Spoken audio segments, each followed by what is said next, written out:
చాలా మందికి వెంటిలేటర్ మీదకి వెళ్ళారంటే ఇంకా మనిషి డౌటే, ఇంకా అంతా అయిపోయింది అనుకోవడం చాలా చాలా సో తప్పు. 2 రూల్స్ తేవాలి సార్ గవర్నమెంట్. ఒకటి వితౌట్ ప్రిస్క్రిప్షన్ అసలు మందులు ఇవ్వకూడదు, మందులు ఇవ్వకూడదు, ఇంకోటి అసలు పౌల్ట్రీలో కానీ అసలు ఎలాగ దాని మీద విజిలెన్స్ అనేది ఉండదు. ఉండాలి ఖచ్చితంగా. సో అసలు ఎక్మో అంటే ఏంటి సార్? ఎక్మో ఎప్పుడు పెడతారు, దాని గురించి చెప్పండి.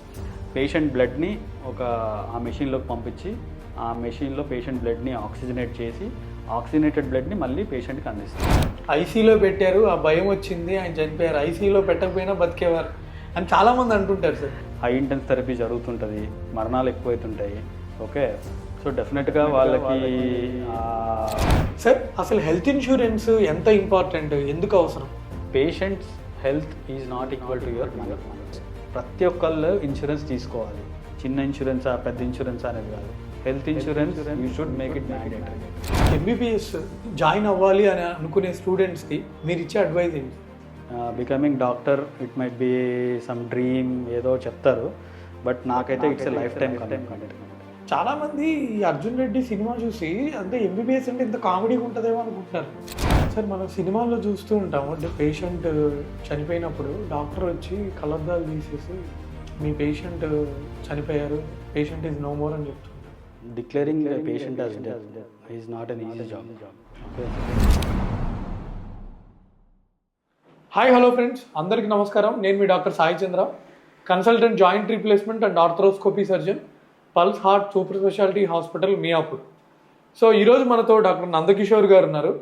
సార్ సేమ్ నేను వర్క్ చేసే hospital, same pulse heart super speciality hospital మియాపూర్లో sir senior consultant critical care కన్సల్టెంట్గా చేస్తున్నారు. సో నమస్కారం సార్.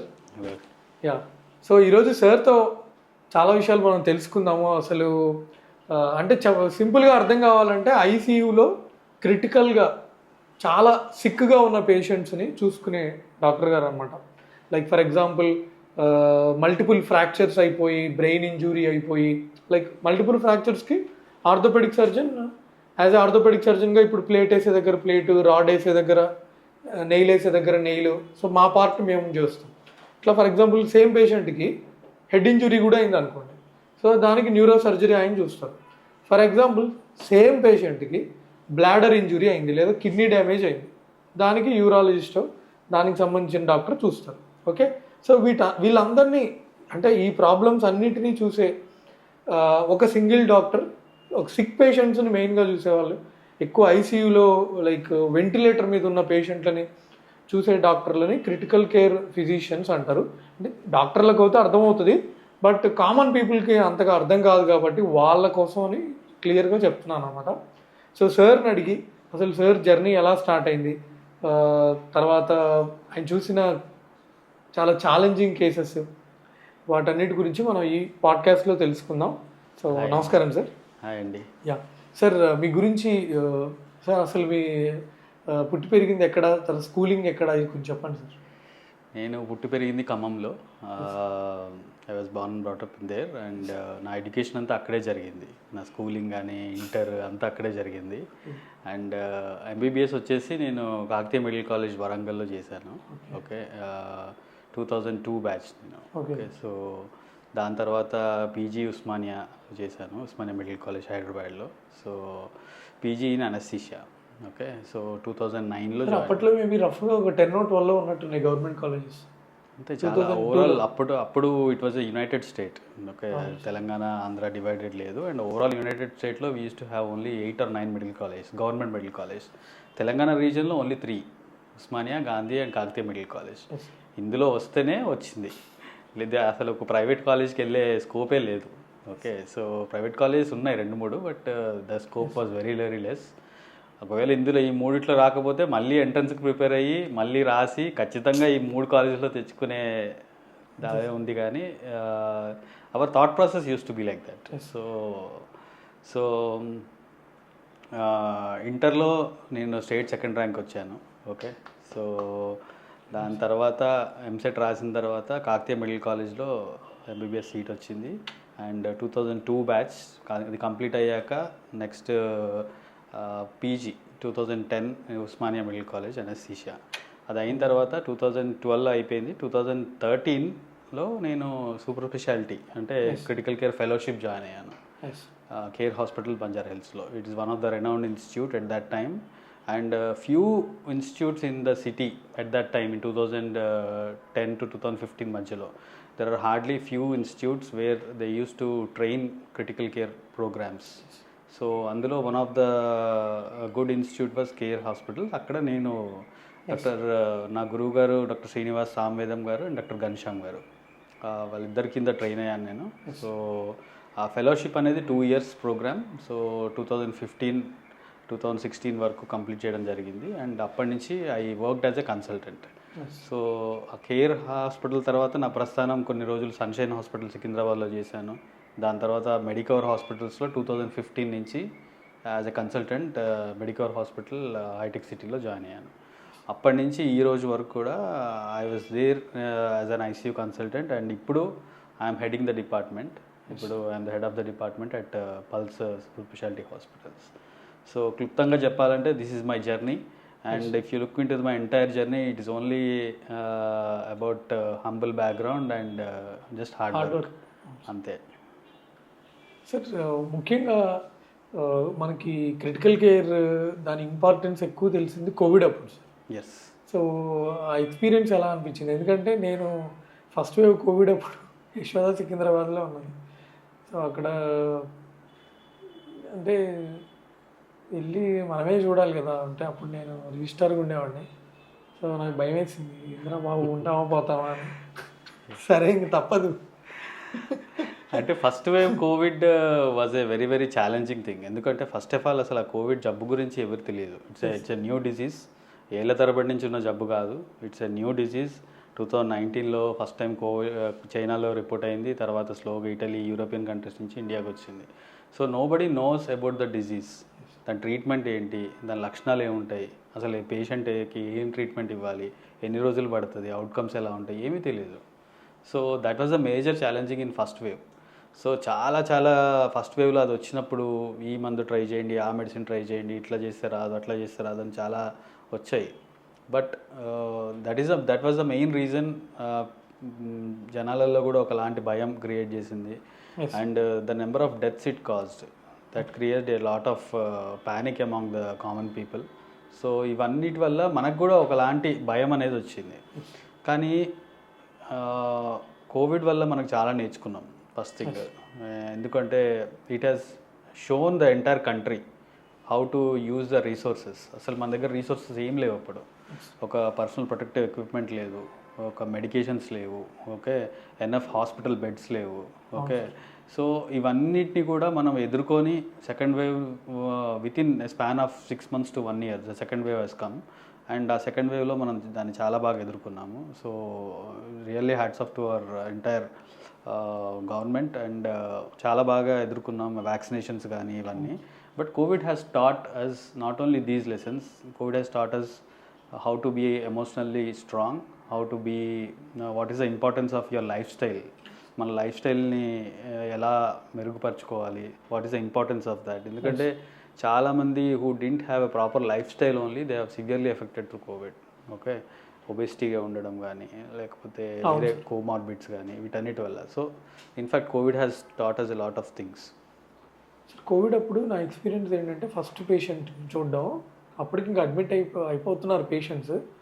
సో ఐసీయూలో ఓ పేషెంట్కి ఆర్థో రిఫరెన్స్ ఇచ్చారు, హిప్ పెయిన్ అంట. నేను అనుకున్నా సరే అప్పుడు ఇక్కడి నుంచి కింద వరకు ఆ కిట్ వేసుకొని 2 గ్లౌలు వేసుకొని సరే ఉంటే ఉంటాం అనే పోతాం.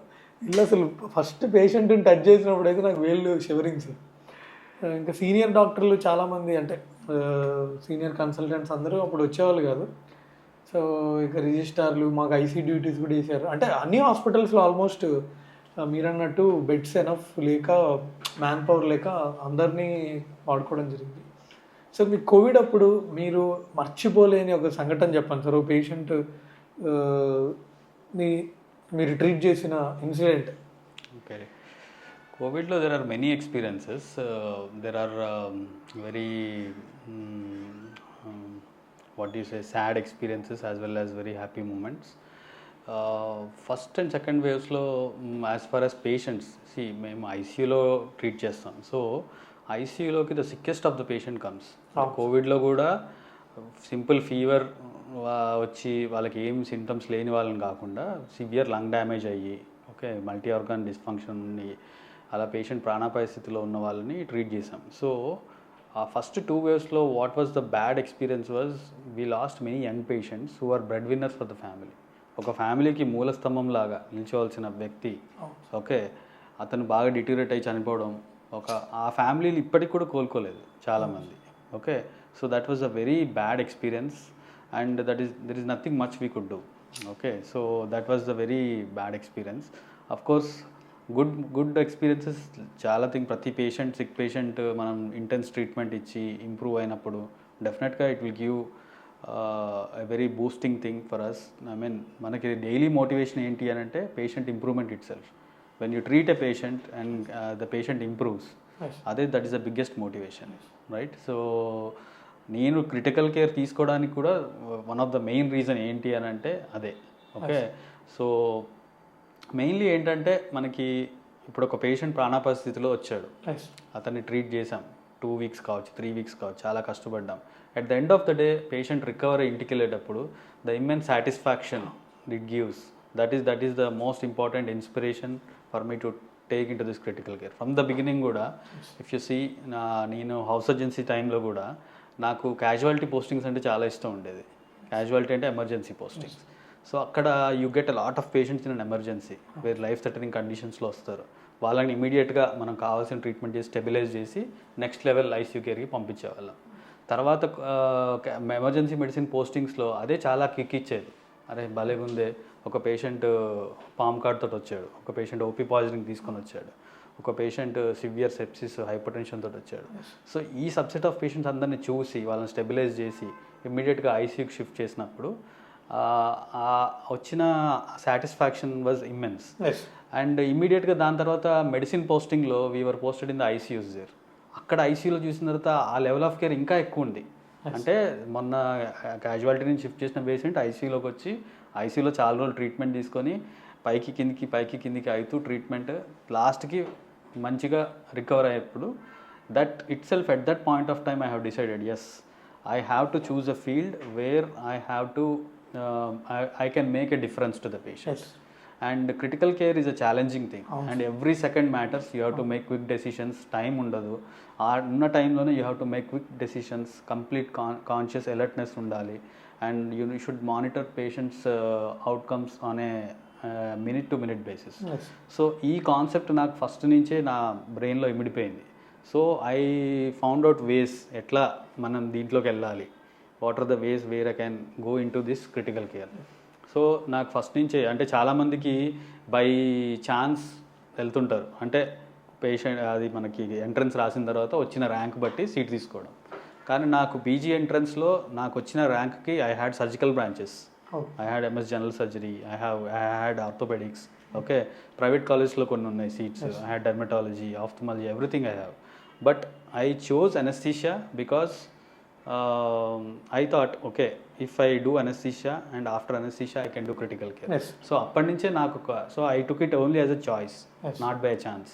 సో నేను anesthesia చేయడం and I felt okay where I can make quick decisions and I can make difference to patient's life. అది only it is possible through this branch. Of course there are other branches, specialties which make immense difference. But I thought, okay, this is an intense branch where it is close to my heart. చాలామందికి common పబ్లిక్కి అంటే దాని importance లేకపోతే critical care doctors గురించి anaesthesia doctors గురించి అంత తెలియదు sir. ఇప్పుడు సోషల్ మీడియా వచ్చింది కాబట్టి కొంచెం తెలిసింది. కానీ అంటే ఇప్పుడు సర్జరీ చేస్తాం కదా సార్, వాళ్ళకి ఏంటంటే సర్జరీ గుర్తుంటారు. ఆ సర్జరీ అయిన తర్వాత 100లో 99 మందికి ఏం కాదు. ఇందాక నేను ఆల్రెడీ స్టార్టింగ్లో చెప్పినట్టు ఒకే పేషెంట్కి హార్ట్ ఇష్యూ ఉండొచ్చు, పార్కిన్సోనిజం ఉండొచ్చు, లేదా తుంటి ఫ్రాక్చర్తో పాటు కాలు ఇరుగుండొచ్చు, లేదా షోల్డర్ కూడా ఇరుగుండొచ్చు. సో వాళ్ళకి బ్లడ్ ట్రాన్స్ఫ్యూజన్ చేసేటప్పుడు ఏదైనా కాంప్లికేషన్స్ వచ్చినా, లేకపోతే ఏదైనా కిడ్నీ ఇష్యూస్ వచ్చినా, సో అన్ని ప్రాబ్లమ్స్ని చూసుకునే ఏకైక doctor critical care physician. So చాలామందికి ఏంటంటే అంత అవేర్నెస్ ఉంటుంది సార్. సో ఇక్కడ మనం పల్స్లో కూడా నాకు బాగా ఒక కేసు బాగా గుర్తు సార్. నా కామారెడ్డి నుంచి ఒక పేషెంట్ వచ్చారు. వాళ్ళు అక్కడ బేసిక్గా ఏమైందంటే బైక్ యాక్సిడెంట్ అయింది. ఇది జరిగి 1.5 year అనుకుంటారు రఫ్గా. బైక్ యాక్సిడెంట్ అవుతే అక్కడ బ్లాడర్ ఇంజురీ ఉంది. సంహౌ ఆ బ్లాడర్ ఇంజురీని అంటే షుగర్ 400 అలా ఉన్నాయి. ఆ, బాగా అబ్డామిన్ డిస్టెన్షన్ వాటితో వచ్చారు. సో ఇక్కడ పేషెంట్ యూరాలజిస్ట్ చూశారు, జనరల్ సర్జన్ చూశారు, మీరు చూశారు. తర్వాత దానికి సంబంధించిన సర్జరీలు అయ్యి ఆల్మోస్ట్ 2 వీక్స్ ఐసీలో ఉండి వెంటిలేటర్ మీదకి వెళ్ళి మళ్ళీ నవ్వుతూ వచ్చాడు సార్. అంటే ఆ వీడియో కూడా మనం తీసాము. సో మన హాస్పిటల్లో చాలా గుర్తున్నాయి, కానీ ఈ పేషెంట్ మాత్రం లిటరల్గా మనం రోజు కౌన్సిల్ చేసేవాళ్ళం. వాళ్ళు సార్ బతుకుతారా అని. వెంటిలేటర్ మీద ఉంటే చాలామందికి వెంటిలేటర్ మీదకి వెళ్ళారంటే ఇంకా మనిషి డౌటే అన్నట్టు అనుకుంటారు సార్. సో సార్ అంటే అసలు వెంటిలేటర్ మీద మనం జనరల్గా చెప్పండి సార్. ఎంబీబీఎస్ స్టూడెంట్స్కి అయితే బాగా అర్థమవుతుంది, కానీ బట్ ఎప్పుడు పెడతాం, తర్వాత దాని అడ్వాంటేజెస్ ఏంటి? బేసికల్గా వెంటిలేటర్ని మనం వేరేలాగా చూడొద్దు. ఓకే, కామన్ జనాలలో ఒక అపోహ ఏముందంటే ఒక వాళ్ళ పేషెంట్స్ని వెంటిలేటర్ మీద పెట్టడం జరిగిందంటే అదొక టెర్మినల్ స్టేజ్ అనుకుంటారు. అట్లా కాక మళ్ళీ రారు. వెంటిలేటర్ అనేది జస్ట్ ఒక support system. It's a oxygen therapy device. మనం నార్మల్గా పేషెంట్కి ఆక్సిజన్ లెవెల్స్ తక్కువ ఉన్నప్పుడు ఫేస్ మాస్క్ పెడతాం. Different levels of oxygen therapy. So ఏ పరికరాలతో కూడా ఆయన ఆక్సిజన్ మెయింటైన్ అవ్వట్లేదు అని అంటే అది next level of oxygen therapy. So అది ఇంకా highest level of oxygen therapy ventilator అనేది. So we should only look ventilator as an organ support. జనాలలోనే కాదు, మన స్పెషాలిటీ డాక్టర్స్లో కూడా చాలామందిలో వేరే కన్సల్టెంట్స్ వేరే బ్రాంచెస్లో కూడా వెంటిలేటర్ వాళ్ళ పేషెంట్స్ని వెంటిలేటర్ పెడుతున్నామంటే ఒక తెలియని భయం ఉంటుంది. సో దాన్ని ఎలా చూడాలంటే మన బాడీలో మెయిన్ ఇంపార్టెంట్, మన బాడీ సిస్టమ్ అంతా నడిచేది 2 things: breathing and circulation. The entire crux of critical care is only about 2 things. That is breathing and circulation. Breathing మనకి శ్వాస ఆడడం, ఓకే, అండ్ సర్క్యులేషన్ రక్త ప్రసరణ కరెక్ట్గా అవ్వడం. ఎందుకంటే ప్రతి ఒక్క కణానికి ఆక్సిజన్ అవసరం. సో అది ఎట్లా అందుతుంది? By these 2 things, breathing and circulation. So ఈ రెండు కరెక్ట్గా నడిస్తే పేషెంట్ అవయవాల పనితీరు కూడా బాగుంటుంది. సో ఇది మెయింటైన్ చేసే భాగంలోనే మనం పేషెంట్ వెంటిలేటర్ పెడతాం. కానీ వెంటిలేటర్ పెట్టడం అనేది ఒక టెర్మినల్ ఫేజ్, ఇంకా అంతా అయిపోయింది అనుకోవడం చాలా చాలా తప్పు. అది జనరల్ అంటే చాలామంది తెలియక జనరలైజ్ చేసేస్తారు సార్. అంటే వాళ్ళకి పాపం తెలియక. సో ఇందాక మీరు అన్నట్టు కొంతమంది డాక్టర్లు కూడా డిఫరెంట్ కండిషన్లో పెడతాం. ఓన్లీ లంగ్ రిలేటెడ్ కండిషన్స్ కాదు. ఒక పేషెంట్కి బైక్ మీద వెళ్తున్నాడు, యాక్సిడెంట్ అవుద్ది, హెడ్ ఇంజరీ అవుద్ది, కంప్లీట్ కోమా స్టేజ్లో ఉంటారు, అప్పుడు బ్రీతింగ్ డిఫికల్టీ ఉంటుంది. We have to maintain the oxygen and we have to maintain the carbon dioxide and oxygen levels కరెక్ట్గా మోతాదులో మెయింటైన్ చేయాలి. దానికి వెంటిలేటర్ పెట్టాలి. పేషెంట్ కంప్లీట్ అన్కాన్షియస్ ఉన్నప్పుడు పెట్టాలి. 2 ఊపిరితిత్తులు డ్యామేజ్ అయినప్పుడు ఆక్సిజన్ లెవెల్స్ తగ్గుతాయి, దానికి పెట్టాలి. పేషెంట్ హార్ట్ పంపింగ్ వీక్ అయ్యి హార్ట్ ఫెయిల్యూర్ తోటి వస్తారు, ఓకే, వాళ్ళకు కూడా బ్రీతింగ్ డిఫికల్టీ ఉంటుంది, వాళ్ళకి పెట్టాల్సి వస్తుంది. కిడ్నీ పేషెంట్స్ డయాలసిస్ మీద ఉన్న వాళ్ళకి కిడ్నీస్ చాలా సివియర్గా డ్యామేజ్ అయినప్పుడు దాని ఎఫెక్ట్ ఉంటుంది. సో ఏ ఆర్గాన్ సిస్టమ్ ఎఫెక్ట్ అయినా బాడీలో. ఇంకొకసారి మనం సార్ సర్జరీ అయిన తర్వాత కొంతమంది ఇమీడియట్గా రికవర్ కాలేరు. లైక్ ఏజ్ ఎక్కువ ఉండి 70, 80, లైక్ మల్టిపుల్ కోమార్బిడిటీస్ ఉండి వాళ్ళు ఇమీడియట్గా ఎఫెక్ట్లోంచి రాలేరు. స్పైనల్ ఇవ్వలేని పేషెంట్స్. అవును, స్పైనల్ ఇచ్చేటట్టయితే general anaesthesia is a very very tricky thing. Okay, మన యంగ్ పేషెంట్స్లో జనరల్ అనెస్థీషియా అంత రిస్కీ కాకపోవచ్చు, కానీ ఎల్డర్లీ పేషెంట్స్, ఆల్రెడీ ప్రాబ్లమ్స్ ఉన్న వాళ్ళకి, మల్టిపుల్ ఆర్గన్ సిస్టమ్స్ ఎఫెక్ట్ అయిన వాళ్ళకి అనెస్థీషియా ఇవ్వడం is a very very high risk thing. But having said that, ఒక పేషెంట్కి ఒక సర్జరీ కావాలి. నేను చాలా పేషెంట్స్కి చూశాను, వాళ్ళ హార్ట్ పంపింగ్ చాలా వీక్ ఉంటుంది, సివియర్ ఎల్వి డిస్ఫంక్షన్ అంటాం, okay, and they have small problems like inguinal hernia, okay, లేకపోతే ఫ్రాక్చర్ ఉంటుంది, ఓకే, వాళ్ళకి అనెస్థీషియా ఇవ్వడం will be very risky basically due to the heart pumping. వాళ్ళకి మనకి అనెస్థీషియా ఇవ్వగానే హార్ట్ పంపింగ్ ఇంకా వీక్ అయిపోయి వాళ్ళు ఆన్ టేబుల్ కూడా వాళ్ళకి సడన్ కార్డియాక్ అరెస్ట్ అవ్వచ్చు. వాళ్ళు ఇంకా మల్టిపుల్ మెడిసిన్స్ మీద కూడా ఉంటారు సార్, వార్ఫారిన్ ఇట్లాంటి. డెఫినెట్లీ. సో మళ్ళీ బ్లీడింగ్ రిస్క్ ఉంటుంది, ఆన్ టేబుల్ బ్లడ్ ప్రెషర్స్ తగ్గిపోవడం, సడన్గా హార్ట్ బీటింగ్ ఆగిపోవడం, ఇలాంటి రిస్క్ ఉంటుంది. కానీ ఆ రిస్క్ని మనం యాక్సెప్ట్ చేస్తూ అది వాళ్ళకి ఎక్స్ప్లెయిన్ చేసి, ఆ రిస్క్ ఎంత రిస్క్ ఉంటుంది, 10%, 20%, ఆ రిస్క్ మనకి ఎక్స్ప్లెయిన్ చేసి, ఎందుకంటే ఇది సర్జరీ చేయకపోతే ఆయన లైఫ్ స్టైల్ బాగుండదు. అవును సార్, తను బాధపడుతూనే ఉంటాడు ఆ ప్రాబ్లం తోటి. సో ఖచ్చితంగా మనం డినై చేసేది ఉండదు. అంటే ఈ పేషెంట్ ఇంత రిస్క్ ఉన్నాడు, నేను అనెస్థీషియా ఇవ్వను అని చెప్పడానికి లేదు. అప్పటిదాకా యాక్టివ్గా ఉండి, ఫర్ ఎగ్జాంపుల్ ఒక 70 ఏళ్ళు 80 ఇయర్స్ అయినా కూడా మన లాస్ట్ చేసిన పేషెంట్ 78 years లేడీ, ముందు రోజు వరకు షీ వాజ్ వెరీ యాక్టివ్, నడుస్తుంది, బాత్రూంలో జారిపడింది, నెక్ ఫ్రాక్చర్ అయింది. సో వాళ్ళ అబ్బాయి లాయర్, చేయకపోతేనా లైఫ్ లాంగ్ అది అతుక్కోదు, బెడ్ రిడన్ ఉంటే ఆ బెడ్ సోర్స్ తర్వాత ఈ నిమోనియాలు లేనిపోని వస్తుంది. సో మీరు అన్నట్టు లైక్ రిస్క్ తీసుకొని వాళ్ళకి ఎక్స్ప్లెయిన్ చేస్తే వాళ్ళు అర్థం చేసుకుంటారు. And most of the times communication అనేది it's very very sensitive issue. అంటే నేను అబ్జర్వ్ చేసిన దాంట్లో ఏంటంటే majority of the patient families 90 to 95% of the patient families మనం ఎక్స్ప్లెయిన్ చేసి మనం కన్విన్స్ చేసే దాన్ని బట్టి ఉంటుంది. Okay, how effective we communicate with them. Okay, మనం ఎంత బాగా ఎన్నిసార్లు కౌన్సిల్ ఒక కండిషన్ అర్థం కాకపోతే ఒక 10 సార్లు అయినా అవసరం ఉంటే చెప్పాల్సి వస్తుంది. And we should make them understand what is the exact situation of the patient, what they are going through. మనం it side we're looking the other side of the coin. మన side as a doctors we think okay this has to be done, ఈ risk explain చేసాం, ఇది అయిపోయింది, ఇంకా rest we leave it to the patient. అట్లా కాదు. Okay, ఒక patient side నుంచి if you are the family member of the patient, నీ ఆలోచన ఎట్లా ఉంటుంది, how do you respond. Okay, అది మనకి ఉంచుకొని మనసులో we have to counsel the family, how effective you communicate. వాళ్ళకి అర్థం కాకపోతే వాళ్ళ ఫ్యామిలీలో చదువుకున్న వాళ్ళు ఎవరైనా ఉంటే వాళ్ళందరినీ ఒక తాటికి తెచ్చి కూర్చోబెట్టి వాళ్ళని డీటెయిల్గా కౌన్సిల్ చేసి ఈ ప్రాబ్లం ఇది, దీనికి సొల్యూషన్ ఇది, కానీ ఈ సొల్యూషన్ అంత ఈజీగా ఉండదు, దీనికి ఈ కాంప్లికేషన్స్ వచ్చే అవకాశం ఉంటుంది, కానీ ఆ కాంప్లికేషన్స్ రిస్క్ పర్సంటేజ్ ఎంత, బెనిఫిట్ ఎంత ఉంది చేయించుకోవడం వల్ల, ఇవన్నీ మనం కూలంకుషంగా చర్చించి వాళ్ళకి అర్థమయ్యేలా చేసి వాళ్ళ నమ్మకం పొంది దాని తర్వాత సర్జరీకి తీసుకుంటే definitely the acceptance will be more. Correct sir మీరు చెప్పింది. సార్ ఇంకోటి సార్, ఇప్పుడు మనం వెంటిలేటర్ పేషెంట్ గురించి మాట్లాడుకున్నాం కదా, వాళ్ళకి న్యూట్రిషన్ ఎలా సార్? చాలా మందికి ఉండే common doubt, sir oxygen okay కానీ మరి మనిషి ఎలా తింటాడు, మరి ఎలాగా? ఇది ఫ్యాంటాస్టిక్ క్వశ్చన్.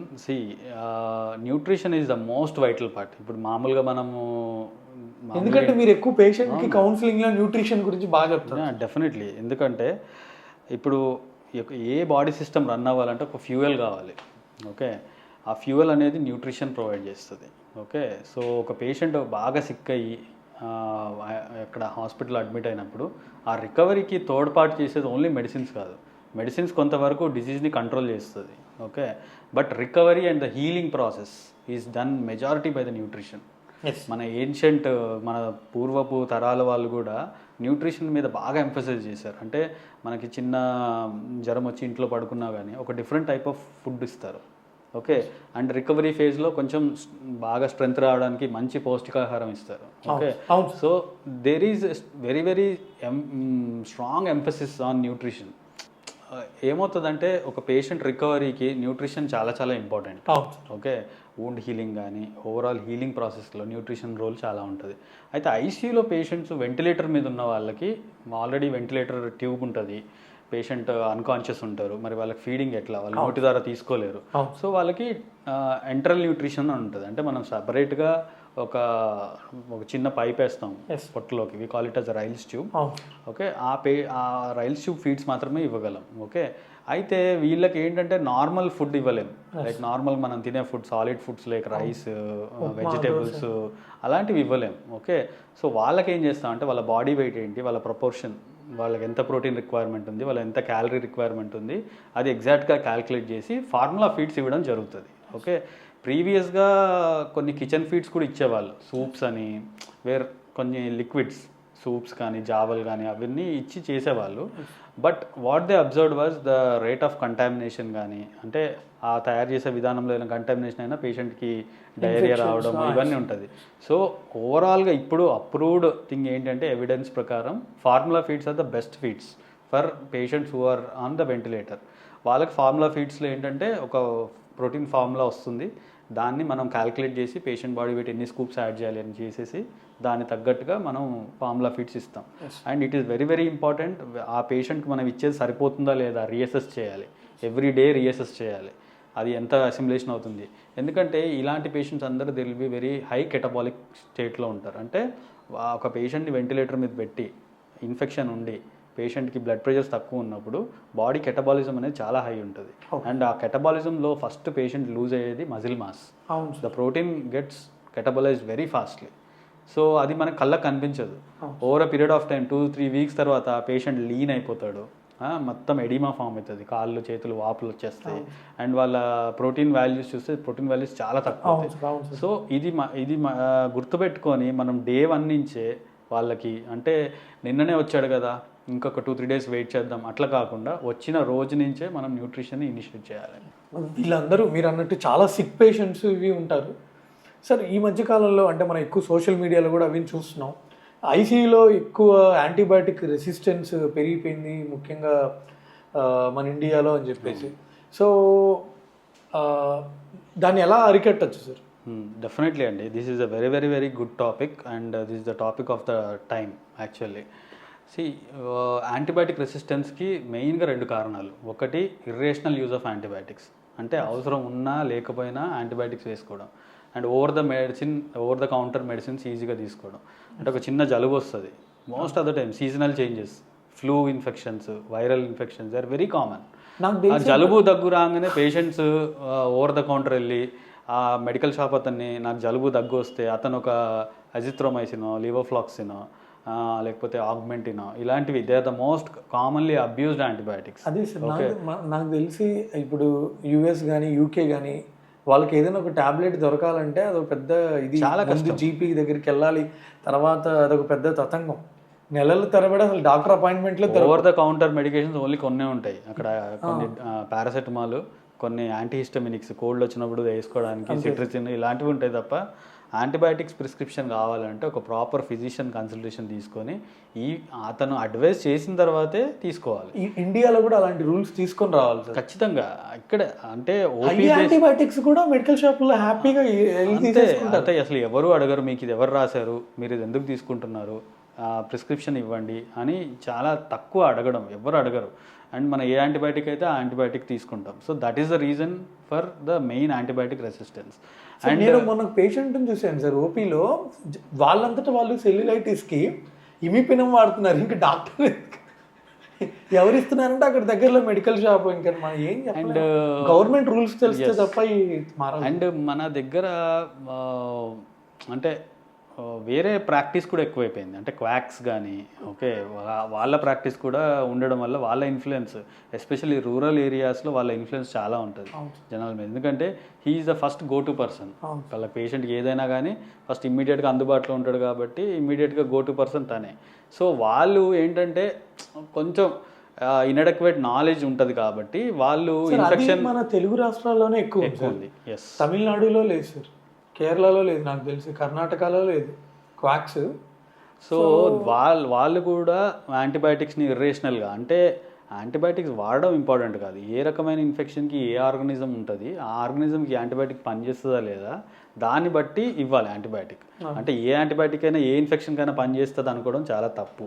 అంటే మనకు తెలియదు sir, gram positive bacteria, gram negative bacteria, తర్వాత మోస్ట్ కామన్ ఇన్ఫెక్షన్స్ ఏముంటాయి అంటే. టు బీ ఆనెస్ట్, ఇప్పుడు నన్ను పేషెంట్స్ ఇన్డెప్త్లో అడిగారు అనుకోండి సార్, నేను ఒకటే చెప్తాను, అమ్మ నేను జాయింట్ రీప్లేస్మెంట్ స్కోపీ ఎక్కువ నీ అండ్ షోల్డర్ చేస్తాను అంటే. ఇప్పుడు ఐసీయూలో నన్ను డౌట్స్ అడుగుతుంటే మీరు నందకిషోర్ సార్ని అడగండి అని చెప్తాను. ఎందుకంటే ఇంత చదివితే మనకే మన కోర్ టాపిక్ ఐడియా ఉంటుంది, కానీ సర్జరీ గురించి వాళ్ళు ఎంత అడిగినా నేను చెప్పగలుగుతాను.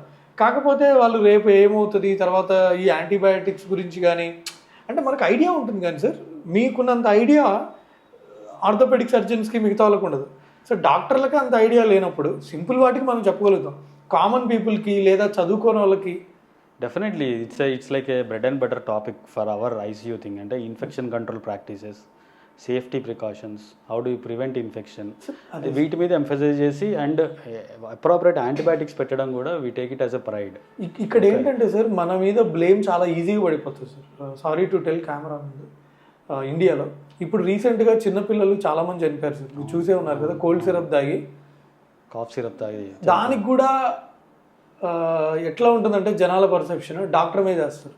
రెగ్యులేట్ చేయాల్సిన బాడీస్ ఉన్నాయి, రెగ్యులేషన్ బాడీస్, వాళ్ళ పని ఏముంది? ఇంకా రెగ్యులేషన్ బాడీస్ మీద యాక్షన్ తీసుకోలేదు, దాన్ని అప్రూవల్ చేసిన వాళ్ళ మీద యాక్షన్ తీసుకోలేదు, ద ఫార్మా విజిలెన్స్ కంపెనీ మీద యాక్షన్ తీసుకోలేదు. అంటే వాళ్ళ జనాలు ప్రజలు ఏమనుకుంటారంటే డాక్టరే మందులు కూడా ఆయనే తయారు చేస్తున్నాడేమో, ఆయనే చెక్ చేసుకుంటాడేమో అన్నట్టు చూస్తున్నారు. అంటే unfortunate sir, very unfortunate thing. But నేను రిక్వెస్ట్ చేసేది ఒకటే ఏంటంటే, మన ఫ్యామిలీ మెంబర్స్ ఎవరైనా ఎఫెక్ట్ అయినప్పుడు కూడా ఓకే, అంటే మనం 1 or 2 days వెయిట్ చేయొచ్చు. లైక్ డోలో ఏమైనా ఫీవర్ వచ్చింది అనుకోండి, డోలో తీసుకొని, లేకపోతే ఫోల్డ్ వచ్చినప్పుడు సిట్రజిన్ తీసుకొని వెయిట్ చేయడంలో తప్పులేదు. ఎందుకంటే ఇమ్మీడియట్గా వచ్చిన రోజే హాస్పిటల్కి పరిగెత్తాల్సిన అవసరం ఉండదు. Majority of the illnesses 24 to 48 అవర్స్లో తగ్గిపోతాయి స్లోగా, ఎస్పెషల్లీ వైరల్ ఇన్ఫెక్షన్స్. కానీ 2 days అయినా 3 days అయినా తగ్గట్లేదు, సిమ్టమ్స్ వర్సన్ అవుతున్నాయంటే మాత్రం ఖచ్చితంగా ఒక ఫిజిషియన్ని కలిసి, ఒక డాక్టర్ని మీట్ అయ్యి, వాళ్ళ కన్సల్టేషన్ తీసుకొని, వాళ్ళ గైడెన్స్లోనే ట్రీట్మెంట్ తీసుకుంటేనే బెటర్. సార్ చాలామంది ఏంటంటే సార్, మీకు తెలియదు కాదు, ఏమైందని అడుగుతాం, ఫీవర్ వచ్చింది అంటారు, వేసేసుకుంటారు. ఎంత ఫీవర్ వచ్చిందో రికార్డు కూడా చేయరు. ఇప్పుడు ఆ థర్మామీటర్ కూడా పెట్టుకోరు సార్. అంటే ఇప్పుడు కోవిడ్ తర్వాత బాగా యూసేజ్ పెరిగిపోయింది. ఇళ్లలో thermometer, BP operators, weighing machine పెట్టుకోవడం, కనీసం టెంపరేచర్ కూడా చెక్ చేయరు. వాళ్ళంతటా వాళ్ళు యాంటీబయాటిక్ మాత్రం స్టార్ట్ చేస్తారు. అండ్ ఇప్పుడు నువ్వు చూసుకున్నట్టయితే లాస్ట్ 2 monthsలో the viral infection rate has gone up significantly. Almost మన హాస్పిటల్లోనే almost 50 to 70 cases of influenza cases చూసాం. Influenza A and B, H1N1 and H3N2. So it's very rampant, ఎందుకంటే the mode of spread is very easy. పేషెంట్కి సొసైటీలో తిరిగినప్పుడు, దగ్గినప్పుడు, తుమ్మినప్పుడు పక్కన ఉన్న వాళ్ళకి ఎవరికైనా రావచ్చు. అండ్ ఫోమైట్స్ అంటాం, అంటే ఆ పేషెంట్ చేతులు మీద ఇన్ఫెక్షన్ ఉన్నప్పుడు, అతన్ని ఏదైనా పట్టుకున్నప్పుడు, నెక్స్ట్ అదే ఏరియా వేరే వాళ్ళు ఎవరైనా పట్టుకున్నప్పుడు డెఫినెట్గా వస్తుంది. So the mode of transmission is very fast and very easy. So దీనివల్ల the rate of infections are very high. And మనం అడ్మిషన్స్ ఎందుకు చూస్తున్నాము అని అంటే, ఎల్డర్లీ పేషెంట్స్లో, ఆల్రెడీ కోమార్బిడ్స్ ఉన్న వాళ్ళల్లో, problems, previous diabetes, hypertension, kidney problem, heart problem ఉన్న వాళ్ళు ఫాస్ట్గా ఎఫెక్ట్ అవుతున్నారు ఈ సింపుల్ ఫ్లూ తోటి. So not all patients are getting admitted with flu. Flu ఉన్న వాళ్ళల్లో ఎవరు, వాళ్ళకి సివియర్ లంగ్స్ ఎఫెక్ట్ అవ్వడం. మొన్న ఒక పేషెంట్ వచ్చారు సివియర్ ఫ్లూ న్యూమోనియా తోటి. సో యంగ్ పేషెంటే, కానీ హీ గాట్ ఇంట్యుబేటెడ్. తర్వాత హిస్టరీ చూస్తే ఏంటి అని అంటే, డయాబెటిక్ అతను. So diabetic, long standing diabetes with poor control, అంటే తన HbA1c చూస్తే 10, 11 ఉంది. ఓకే, సో అలా పూర్ గ్లైసిమిక్ కంట్రోల్ ఉన్న వాళ్ళు కూడా very high risk for infection. అంటే చిన్న ఇన్ఫెక్షన్ వచ్చినా వాళ్ళకి ఎక్కువ మోతాదులో డ్యామేజ్ అయ్యే అవకాశం ఉంటుంది. సో ఇవన్నీ గుర్తుపెట్టుకొని మనం ఓవర్ ద కౌంటర్ ప్రిస్క్రిప్షన్స్ కాకుండా ఒక టైమ్లీ డాక్టర్ కన్సల్టేషన్ ఇస్తే కొంతవరకు మన యాంటీబయాటిక్ రెసిస్టెన్స్ని ప్రివెంట్ చేయొచ్చు. అండ్ సెకండ్ థింగ్ ఈజ్ పౌల్ట్రీలో they are using a lot of antibiotics. కోళ్ళ ఫారాలలో కానీ, బఫెలోస్కి కానీ, ఓకే, పౌల్ట్రీలో they are giving lot of antibiotics. Colistin అనే antibiotic which is considered to be the highest antibiotic we use only for multidrug resistant infections. అలాంటి యాంటీబయాటిక్ని కూడా పౌల్ట్రీలో యూజ్ చేస్తున్నారు. So the pharmacovigilance authorities should keep an eye on this and they should really see what's happening with the usage of these antibiotics, especially పౌల్ట్రీలో. So దానివల్ల cross resistance అనేది కూడా చాలా ఎక్కువ ఉంటుంది. Okay, so these are the 2 things which I feel are the contributing to antibiotic resistance. ఒకటి over counter usage of antibiotics, and second thing usage of antibiotics in the poultry. So 2 rules తేవాలి sir government. ఒకటి, without prescription అసలు మందులు ఇవ్వకూడదు. ఇంకోటి, అసలు పౌల్ట్రీలో కానీ అసలు ఎలాగ దాని మీద విజిలెన్స్ అనేది ఉండాలి, ఖచ్చితంగా ఉండాలి. సార్ ఇంకోటి, మనం కామన్గా సిక్ పేషెంట్లకి మనం ఐసీయూలో కౌన్సిల్ చేస్తున్నప్పుడు సడన్గా హార్ట్ అటాక్ వచ్చే అవకాశం కూడా ఉంటుంది, షాక్ అని ఎక్స్ప్లెయిన్ చేస్తుంటాం సార్. సో ది కామన్ పీపుల్కి అర్థమయ్యేటట్టు చెప్పండి సార్. అసలు సడన్గా హార్ట్ సిక్ పేషెంట్స్, వెంటిలేటర్ మీద ఉన్న పేషెంట్స్ సడన్గా అసలు షాక్ ఎందుకు రావచ్చు? పేషెంట్స్కి ఎప్పుడైనా ప్రజెంటేషన్ అనేది ఒకేలా ఉండదు. ఇప్పుడు పేషెంట్ రకరకాల కండిషన్స్ తోటి రావచ్చు. ఫీవర్, ఇన్ఫెక్షన్, ఓకే, కాళ్ళకి సెల్లైటిస్ వచ్చి బాడీ అంతా స్ప్రెడ్ అయ్యి సెప్సిస్ ఇన్ఫెక్షన్ రావచ్చు. పేషెంట్కి న్యూమోనియా తోటి రావచ్చు, ప్యాంక్రటైటిస్ తోటి రావచ్చు, పేషెంట్కి లోపల స్ట్రోక్ వచ్చి రావచ్చు బ్రెయిన్లో, పేషెంట్కి హార్ట్ అటాక్ లాగా ఎంఐ వచ్చి రావచ్చు, కిడ్నీ ఫెయిల్యూర్. ఏదైనా కానీ ఒక ఆర్గాన్ సిస్టమ్ ఎఫెక్ట్ అయినప్పుడు దాని ఎఫెక్ట్ ఖచ్చితంగా వేరే అవయవాల మీద ఉంటుంది. అంటే ఇట్స్ నాట్ లైక్ ఒక సింగిల్ ఆర్గానే కదా ఎఫెక్ట్ అయింది, మా వాడికి డయాలసిసే కదా, కిడ్నీ ఎఫెక్ట్ అయింది కదా, ఎందుకు బ్లడ్ ప్రెషర్ తగ్గాలి, ఎందుకు ఆయాసం రావాలి, ఎందుకు పేషెంట్ వెంటిలేటర్ మీద పెట్టారు, ఇలాంటి చాలా కామన్ అపోహలు ఉంటాయి ఫ్యామిలీలో. కానీ మనం తెలుసుకోవాల్సింది ఏంటంటే, మన బాడీ సిస్టమ్ అంతా కోఆర్డినేటెడ్ ఫ్యాషన్లో వర్క్ చేస్తుంది. అంటే నా పని నేను చేసుకుంటా, మిగతా అవయవాలతో నాకు సంబంధం లేదన్నట్టు ఉండదు. The heart, kidneys, lungs, liver, brain, all these vital organs work in a coordinated fashion. ఒక్క ఆర్గాన్ ఎఫెక్ట్ అయినా దాని ఎఫెక్ట్ డిఫరెంట్ ఆర్గాన్ సిస్టమ్స్ మీద ఉంటుంది. అందుకనే ఒక పేషెంట్, హార్ట్ ఫెయిల్యూర్ పేషెంట్కి ఖచ్చితంగా ఊపిరితిత్తుల్లో వాటర్ చేరి ఆయాసం వస్తుంది. సో ఖచ్చితంగా వెంటిలేటర్ పెట్టాల్సిన స్టేజ్ రావచ్చు. వాళ్ళ గుండె పంపింగ్ వీక్ ఉండి బ్లడ్ ప్రెషర్స్ తగ్గిపోవచ్చు. అప్పుడు బయట నుంచి మనం కృత్రిమంగా బ్లడ్ ప్రెషర్స్ని పెంచే మెడిసిన్స్ ఇవ్వాల్సి వస్తుంది. కొన్నిసార్లు సపోర్ట్ డివైస్ అంటారు, మెకానికల్ సపోర్ట్ డివైస్, ఐఏబీపీ అంటాం, ఇంకా ఎక్స్ట్రీమ్స్ ఆఫ్ కేర్ ఎక్మో అంటాం. సో ఇవన్నీ కూడా ఉండే అవకాశం ఉంటుంది. అప్పుడు మనం పేషెంట్స్కి ఏం చెప్తామంటే అంటే వాళ్ళు ఏమడుగుతారంటే ఇప్పటిదాకా బాగానే ఉన్నారు కదా సార్, సడన్ గా ఎందుకు అరెస్ట్ అయ్యారు? మా వాడు వచ్చింది లంగ్ ఇన్ఫెక్షన్ తోటి, మీరేమో హార్ట్ ఎఫెక్ట్ అయింది అంటున్నారు, కిడ్నీ కూడా షట్ డౌన్ అయింది అంటున్నారు, డయాలసిస్ చేయాలంటున్నారు, అసలు ఏంటి అని అడుగుతారు చాలామంది. అంటే న్యూమోనియా వచ్చింది అనుకోండి పేషెంట్కి, లంగ్ ఇన్ఫెక్షన్ వస్తే ఆ lung infection can cause cytokine storm. అంటే ఒక పేషెంట్కి లంగ్ సివియర్గా ఎఫెక్ట్ అయినప్పుడు అందులోని ఒక విష పదార్థాలు రిలీజ్ అవుతాయి. Bacteria will release a lot of toxic substances. ఆ ఇన్ఫ్లమేటరీ సైటోకైన్స్ అనేవి బ్లడ్లోకి స్ప్రెడ్ అయినప్పుడు ఆ బ్లడ్ నుంచి వేరే ఆర్గాన్ సిస్టమ్స్ని కూడా ఎఫెక్ట్ చేస్తుంది. ఆ సేమ్ విష పదార్థాలు వెళ్ళి హార్ట్ని ఎఫెక్ట్ చేయొచ్చు, ఇట్ కెన్ కాజ్ మయోకార్డైటిస్, కిడ్నీస్ని ఎఫెక్ట్ చేయొచ్చు, it can cause acute kidney injury. So ఇలా కొలెటరల్ డ్యామేజ్ అంటాం. ఓకే, ఈ కొలెటరల్ డ్యామేజ్ అనేది చాలా కామన్. ఒక జ్వరమే కాదు, వేరే కండిషన్స్లో కూడా. ఒక పేషెంట్ ప్యాంక్రటైటిస్ వచ్చింది, ప్యాంక్రటైటిస్ వస్తే కూడా అది it can cause multi organ failure, it can cause severe lung inflammation, that is called ARDS, it can cause acute kidney injury. వాళ్ళకి వేరే ప్రాబ్లమ్స్ కూడా రావచ్చు. సో నాన్ ఇన్ఫెక్టివ్ కాజ్ ఉన్నా, ఇన్ఫెక్టివ్ కాజ్ ఉన్నా, patient can have multi system involvement. ఆ multi system involvement ఉన్నప్పుడు మనం ఎంత తొందరగా రెస్పాండ్ అయ్యి, ఎంత తొందరగా మల్టీ ఆర్గన్ సపోర్ట్ ఇనిషియేట్ చేస్తే పేషెంట్కి అంతా అవుట్కమ్స్ బాగుంటాయి. సో మేము అదే ఎంఫసైజ్ చేస్తాం. పేషెంట్ అటెండర్స్ వచ్చినప్పుడు మేము ఒకటే చెప్తాం, ఓకే ఆయన అడ్మిట్ అయింది న్యూమోనియా వల్ల కావచ్చు, వేరే ప్రాబ్లం వల్ల కావచ్చు, కానీ ఈ కొలెటరల్ డ్యామేజ్ అనేది ఉండొచ్చు. అందుకనే Day 1 మనకి రిపోర్ట్స్ వచ్చినప్పుడు కొంచెం సైన్స్ ముందు ఎర్లీ వార్నింగ్ సైన్స్ ఉంటాయి. అంటే హార్ట్ ఎఫెక్ట్ అవుతున్నట్టుగా, లేకపోతే కిడ్నీ ఎఫెక్ట్ అవ్వచ్చు అనే విధంగా మనకు కొన్ని సైన్స్ ఉంటాయి. అప్పుడు మనం డీటెయిల్గా వాళ్ళకి చెప్తాం ఎంత హౌ ఎర్లీ మనం ఇనిషియేట్ చేసే థెరపీ ఇంత తొందరగా అవుట్కమ్స్ ఉంటాయని చెప్తాం. సార్ ఇంకోటి, మనం జయలలిత గారు ఎక్స్-CM తమిళనాడు ఆవిడకి ట్రీట్మెంట్కి మోస్ట్ అడ్వాన్స్డ్ ట్రీట్మెంట్ మీద ఆవిడ ఉన్నారు, ఎక్మో అన్నారు. సో అసలు ఎక్మో అంటే ఏంటి సార్? ఎక్మో ఎప్పుడు పెడతారు, దాని గురించి చెప్పండి సార్. సో ఎక్మో అనేది ఎక్స్ట్రా కార్పోరియల్ మెంబ్రేన్ ఆక్సిజనేషన్ అంటాం దాన్ని. Okay, it's a very old therapy, కొత్తదేం కాదు. 2009లో ఫస్ట్ స్వైన్ ఫ్లూ పాండమిక్ వచ్చింది మనకి. ఇప్పుడు కోవిడ్ ఎలా వచ్చిందో 2009లో స్వైన్ ఫ్లూ వచ్చింది అలాగా. కానీ చాలామందికి దాని మీద అవగాహన లేదు. అలా వచ్చినప్పుడు 2 లంగ్స్ ఎఫెక్ట్ అయినప్పుడు, అసలు వెంటిలేటర్ మీద కూడా పేషెంట్ని పెట్టినప్పుడు ఆక్సిజనేషన్ ఇంప్రూవ్ అవ్వనప్పుడు, అంటే వెంటిలేటర్ పెట్టినా ఇంకా పేషెంట్ ఆక్సిజన్ ఇంప్రూవ్ అవ్వదు, అంటే ఇంకా వెంటిలేటర్ కూడా పనిచేయనట్లు లెక్క. సో అప్పుడు మనం ఏం చేయాలి, ఇంకా పేషెంట్ ఆక్సిజన్ ఇంకా తగ్గుతుంది, అప్పుడు మనం కృత్రిమంగా ఒక మెషిన్ని పెడతాం బయట. ఓకే, పేషెంట్ బ్లడ్ని ఆ మెషిన్లోకి పంపించి, ఆ మెషిన్లో పేషెంట్ బ్లడ్ని ఆక్సిజనేట్ చేసి, ఆక్సిజనేటెడ్ బ్లడ్ని మళ్ళీ పేషెంట్కి అందిస్తాం. సో దాన్ని ఎక్మో అంటాం. ఓకే, ఇప్పుడు అది అన్ని చోట్ల అవైలబుల్గానే ఉంది? అన్ని చోట్ల అవైలబుల్ ఉంది. ఎస్పెషల్లీ కోవిడ్ తర్వాత దాన్ని చాలా కండిషన్స్లో వాడుతున్నారు. ఓకే, 2 టైప్స్ ఉంటుంది, venovenous ECMO, veno arterial ECMO అని.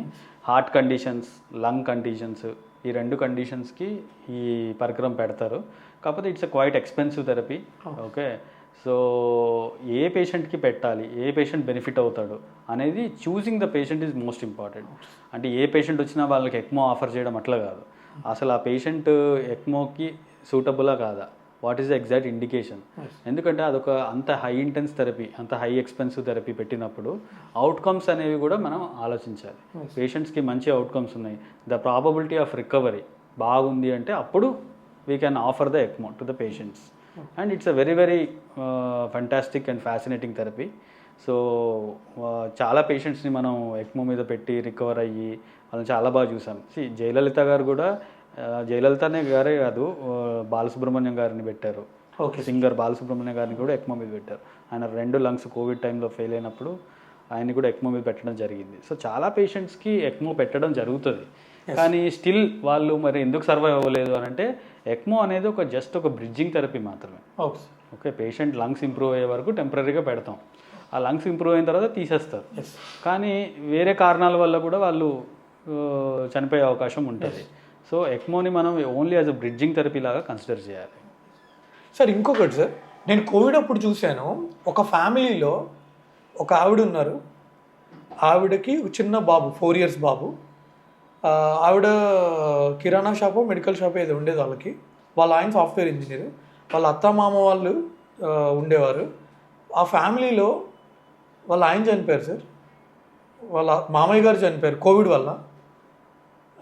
వాళ్ళ అత్తగారు ఐసీయూలో వెంటిలేటర్ వరకు వెళ్ళి వచ్చారు. ఈవిడ ఆ 4 years బాబుని వేసుకొని వీళ్ళందరినీ 2 different హాస్పిటల్స్లో పెట్టి వాళ్ళకి లిటరల్గా మొత్తం A to Z ఆవిడే చూస్తుంది. సో చాలా ఫ్యామిలీస్లో ఏంటంటే కొంతమంది దారుణంగా ఎఫెక్ట్ అయ్యి చనిపోయారు, కొంతమందికి వాళ్ళు ఏం పెద్ద ఎఫెక్ట్ కాల. అంటే ఒక ఫ్యామిలీలోనే ఇమ్యూనిటీలో అంత డిఫరెన్స్ ఉంటుందా సార్? డెఫినెట్లీ. అంటే the entire thing boils down to immune dysregulation అంటాం.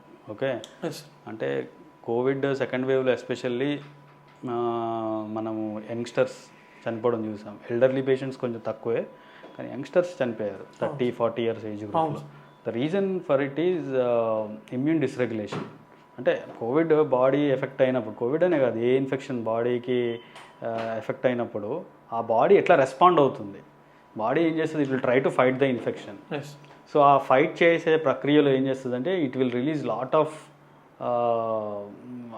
సబ్స్టెన్సెస్. ఓకే, దాన్ని ఇన్ఫ్లమేటరీ సైటోకైన్స్ అంటారు. సో అది ఒక ప్రొటెక్షన్లో భాగంగానే రిలీజ్ చేస్తుంది బాడీ. అదే అది ఎదుర్కొనే వైరస్ని బాగా ఎదుర్కొనే దాని దిశగా ఇట్ విల్ రిలీజ్.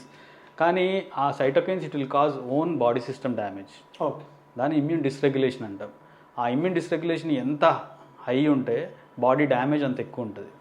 సో ఇది మనం చూసాము. అది వాళ్ళ జెనెటిక్స్ మీద ఆధారపడి ఉంటుందా, లేకపోతే మనం మామూలుగా పేషెంట్లను చూస్తుంటే వాళ్ళు ఏమంటారంటే సార్, మా ఆయన అయితే ప్యూర్గా భయంతోనే చనిపోయారు సార్, ఐసీలో పెట్టారు, ఆ భయం వచ్చింది ఆయన చనిపోయారు, ఐసీలో పెట్టకపోయినా బతికేవారు అని చాలామంది అంటుంటారు సార్. అంటే భయం నిజంగా మనిషిని వీకెండ్ చేస్తుందని నేను అంటాను.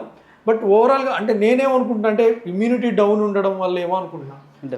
అంటే లైక్ భయము అనేది యాంగ్జైటీ భయం అనేది ఉంటుంది ప్రతి ఐసీయూ పేషెంట్కి. బట్ దట్ విల్ పక్కన పేషెంట్ రోజుకి ఒకరు చనిపోతూ ఉంటారు. డెఫినెట్లీ అదొక ఎవరు కూడా ఐసీయూకి వచ్చి ఐసీయూలో ఎక్కువ రోజులు స్పెండ్ చేయాలని అనుకోరు. ఎందుకంటే it's like A high intense therapy జరుగుతుంటుంది, మరణాలు ఎక్కువైతుంటాయి. ఓకే, సో డెఫినెట్గా వాళ్ళకి ఆందోళన ఉంటుంది, ఆ యాంగ్జైటీ అనేది ఖచ్చితంగా ఉంటుంది. That will affect the emotional స్టెబిలిటీని ఎఫెక్ట్ చేస్తుంది తప్ప it may not contribute to the overall outcomes. అంటే లైక్ పేషెంట్ చనిపోవడానికి అదే రీజన్ అనడానికి లేదు. ఎందుకంటే ఎనీ అదర్ ఫ్యాక్టర్స్ మీరు అన్నట్టు జెనెటిక్ ఏమైనా ఉందా అని అంటే స్టిల్ ఇంకా స్టడీస్ జరుగుతున్నాయి. అంటే definitely there is a role, genetic polymorphisms role ఉంటుంది. అంటే ఇందులో కూడా ఇప్పుడు మనం చూసే దాంట్లో కూడా లంగ్స్లో కోవిడ్ ఎఫెక్ట్ అయిన తీరు వేరే ఉంటుంది, స్వైన్ ఫ్లూ ఎఫెక్ట్ అయినప్పుడు లంగ్స్ వేరేలా ఉంటాయి. So there is definitely a genotypic and phenotypic variation. ఇంకా మీరు చాలా సోషల్ మీడియాలో న్యూస్లు చూసే ఉంటారు సార్, రోడ్డు మీద అడుక్కునే వాళ్ళు ఎవరు చనిపోలేదు కోవిడ్ వల్ల, ఓన్లీ బాగా డబ్బులు ఉన్నోళ్ళు, బీపీ షుగర్లు ఉన్నోళ్ళు, హైఫై ఉన్నోళ్ళు ఎక్కువ మంది చనిపోయారు, విలేజర్స్ వాళ్ళు శుభ్రంగా బ్రహ్మాండంగా ఉన్నారు, అంటే కాయ కష్టం చేసుకునే వాడికి ఏం రాలేదు. అది అంటే నేను ఎలా తీసుకుంటానంటే దీన్ని, మనకి న్యూస్లో వచ్చేది వాళ్ళ గురించే. న్యూస్లో ఒక నార్మల్ సాధారణ వ్యక్తి రోడ్డు మీద పోయే వాళ్ళు చనిపోతే అది న్యూస్లో రాదు. ఒక విఐపియో లేకపోతే డబ్బులున్న వ్యక్తి చనిపోతే మీడియా తోటి ఎక్కువ మనకు వస్తుంది. కాబట్టి మేబీ అదొక ఫాల్స్ క్రియేషన్ దట్ బాగా డబ్బులున్న వాళ్ళే, సంపద ఉన్న వాళ్ళే ఎఫెక్ట్ అయ్యారు, నార్మల్గా ఉన్న వాళ్ళు పెద్దగా ఎఫెక్ట్ కాలేదు అనేది జస్ట్ ఒక అపోహ. If you see the ICMR మొత్తం consensus, it's huge robust data collected in COVID. అసలు ఎంతమంది ఎఫెక్ట్ అయ్యారు కోవిడ్ తోటి, ఎంతమంది చనిపోయారు చూసుకుంటే అందులో సోషో ఎకనామిక్ స్టేటస్ ఏమీ డిఫరెన్సియేషన్ లేదు. ఓకే, డబ్బులు లేని వాళ్ళు చనిపోయారు, ఉన్న వాళ్ళు చనిపోయారు. So I think it's just a projection of things అంతే. అంటే it's a different perception of things. Yes sir, ఇంకోటి మీరు కొన్ని వందల వేల కోవిడ్ పేషెంట్లను చూసుంటారు. సో మిమ్మల్ని మీరు ఎలా కాపాడుకున్నారు ఆ టైంలో? ఎందుకంటే డాక్టర్లు కూడా ఇండియాలో డెఫినెట్లీ డాక్టర్లు కూడా చాలా మంది చనిపోయారు. ఆల్మోస్ట్ ఐ థింక్ 1000 మంది డాక్టర్లు చనిపోయారు. యాక్చువల్గా నేను వర్క్ చేసినప్పుడు మా టీంలో I was the badly affected person కోవిడ్లో. I was very badly affected. నా 2 లంగ్స్ కూడా చాలా సివియర్గా డ్యామేజ్ అయ్యాయి. సో నేను పనిచేసిన టీంలో ఒక 10 members ఉంటే అందులో I was very badly severely ఎఫెక్టెడ్గా అయ్యి. Okay, luckily I could come out pull through it and do it. But డెఫినెట్గా మొత్తం అడ్మిట్ అయ్యాను. నాకు కూడా అన్ని ఇంటెన్స్ థెరపీస్ చేశారు. వెంటిలేటర్ ఒక్కటే వెళ్ళలేదు, but without ventilator with just oxygen therapy I could improve. Luckily by God's grace I improved. But ప్రతి ఒక్కళ్ళు మా టీంలో ఎఫెక్ట్ అయ్యారు. There is covid didn't spare any one. Sir covid అప్పుడు బిగ్గెస్ట్ ఇదేంటంటే ఆక్సిజన్ లేకపోవడం సార్. ఫస్ట్ వేవ్ అప్పుడు social media దారుణమైన ఆక్సిజన్ స్కేర్సిటీ. తర్వాత కొన్ని రూల్స్ తెచ్చి సెకండ్ వేవ్ అప్పటికి కొన్ని ప్లాంట్లు పెట్టుకోవాలి, అట్లా అట్లా ఇంప్రూవ్ అయింది సార్. మా ఫ్యామిలీకి కూడా కోవిడ్ వచ్చింది సార్. సెకండ్ వేవ్ వచ్చింది. ఫస్ట్ వేవ్ అంత రాలేదు, సెకండ్ వేవ్ వచ్చింది. మా వైఫ్కి చెప్పిపోతే అందరం మొత్తం డోంట్ వరీ అంటే తెలియదు కదా సార్ ఏమవుతుందో. సో చాలా అంటే ప్రతి మా దూర బంధువుల్లో కూడా 2-3 చనిపోయారు sir. So it is just a horrible experience. It's a past and మనం దాని గురించి ఎంత రికవర్ చేసుకున్నా టైం సరిపోదు మనకి. అంటే like there are many experiences, frightening experiences, sad experiences, little bit of happy experiences, but overall it's like a nightmare. దాని గురించి అది గడిచిన 3-4 years వరకు ఈ రోజు వరకు కూడా మనం డిస్కస్ చేసుకుంటున్నాం అంటే imagine the impact it has created. Sir మీరు ఎన్నో వందల వేల కేసులు, క్రిటికల్ ఇల్ కేసులు చూస్తుంటారు సార్. సార్ మీరు దాంట్లో మీకు బాగా ఇన్స్పైరింగ్ అంటే మీకు బాగా గుర్తున్న ఒక సంఘటన చెప్పండి సార్. అంటే ఒక కేసు సాయి, ఒక యంగ్ పేషెంట్ వచ్చాడు, 20-year-old. Without helmet he was driving a bike. Unfortunately he met with a major accident. Okay, collision with a vehicle. Okay, so అతను మా ఐసీయూకి వచ్చినప్పుడు మల్టిపుల్ రిబ్ ఫ్రాక్చర్స్, ఓకే, లోపల haemoperitoneum, long bone fractures, traumatic brain injury, ఇట్లా significant. ఇంకా అసలు ఆ patient survive అవ్వడు. Almost with unrecordable blood pressures he came to the ICU. Okay, అతను ఎమర్జెన్సీ రూమ్లోకి వెళ్ళి చూస్తే మొత్తం హీ వాజ్ బ్లీడింగ్ టెరిబుల్లీ. ఆ లోపల కూడా లివర్ రప్చర్ ఉంది, స్ప్లీనిక్ రప్చర్ ఉంది. He was having internal bleeding. Blood pressures were not recordable at all. ఆ పేషెంట్స్ని మేము ఛాలెంజ్ లాగా తీసుకొని వాళ్ళకి రిసస్టికేషన్ చేసి ఇమ్మీడియట్గా సర్జరీ ఓటీకి షిఫ్ట్ చేసి అక్కడ మీ ఆర్థోపెడిక్స్ బ్రాంచ్ వాళ్ళు మంచి టైమ్లీ ఇంటర్వెన్షన్ చేశారు. అతనికి పెల్విక్ ఫ్రాక్చర్స్ ఉన్నాయి, లాంగ్ బోన్ ఫ్రాక్చర్స్ ఉన్నాయి, ఫిక్స్ చేశారు. అట్ ద సేమ్ టైం ఇంకో ఎండ్ న్యూరో సర్జన్, ఆ పెద్ద ఈడిహెచ్ ఉంటే ఆ ఎక్స్ట్రా డ్యూరల్ హెమటోమాని ఎవాక్యువేట్ చేశారు. అండ్ సర్జికల్ గ్యాస్ట్రో వాళ్ళు లోపల స్పినెక్టమీ చేశారు. సో ఒక్క సిట్టింగ్లో ఆల్మోస్ట్ ఒక 8 to 10 hours డ్యూరేషన్ సర్జరీ అయిన తర్వాత పేషెంట్ ఐసీయూలోకి షిఫ్ట్ అయ్యాడు. ఐసీయూలోకి షిఫ్ట్ అయ్యాక స్లోగా daily basis he was improving. We're also very happy that టైమ్గా మనం ఓటీకి షిఫ్ట్ చేసాము. సర్జన్స్ అందరూ బాగా వర్క్ చేసి యూ స్టెబిలైజ్డ్ హిమ్. అనుకున్న టైంలో సడన్గా ఆక్సిజన్ సాచురేషన్స్ తగ్గిపోయాయి పేషెంట్కి. మాకు అర్థం కాలేదు అసలు ఎందుకు ఆక్సిజన్ సాచురేషన్స్ తగ్గాయి ఏంటి. అండ్ బ్లడ్ ప్రెషర్స్ మళ్ళీ తగ్గాయి. బీపీ రిక్వైర్మెంట్ మెడిసిన్స్ కూడా చాలా హై వాసోప్రెసర్ సపోర్ట్కి వెళ్ళిపోయింది.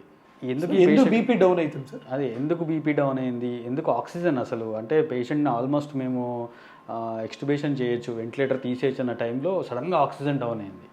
ఎందుకు ఆక్సిజన్ డౌన్ అయింది మాకు అర్థం కాలేదు. తర్వాత మేము అన్నీ ఎవాల్యుయేట్ చేసుకొని చూస్తే ఎక్స్రేలో మొత్తం బైలేటరల్ ఇన్ఫిల్ట్రేట్స్ ఉన్నాయి.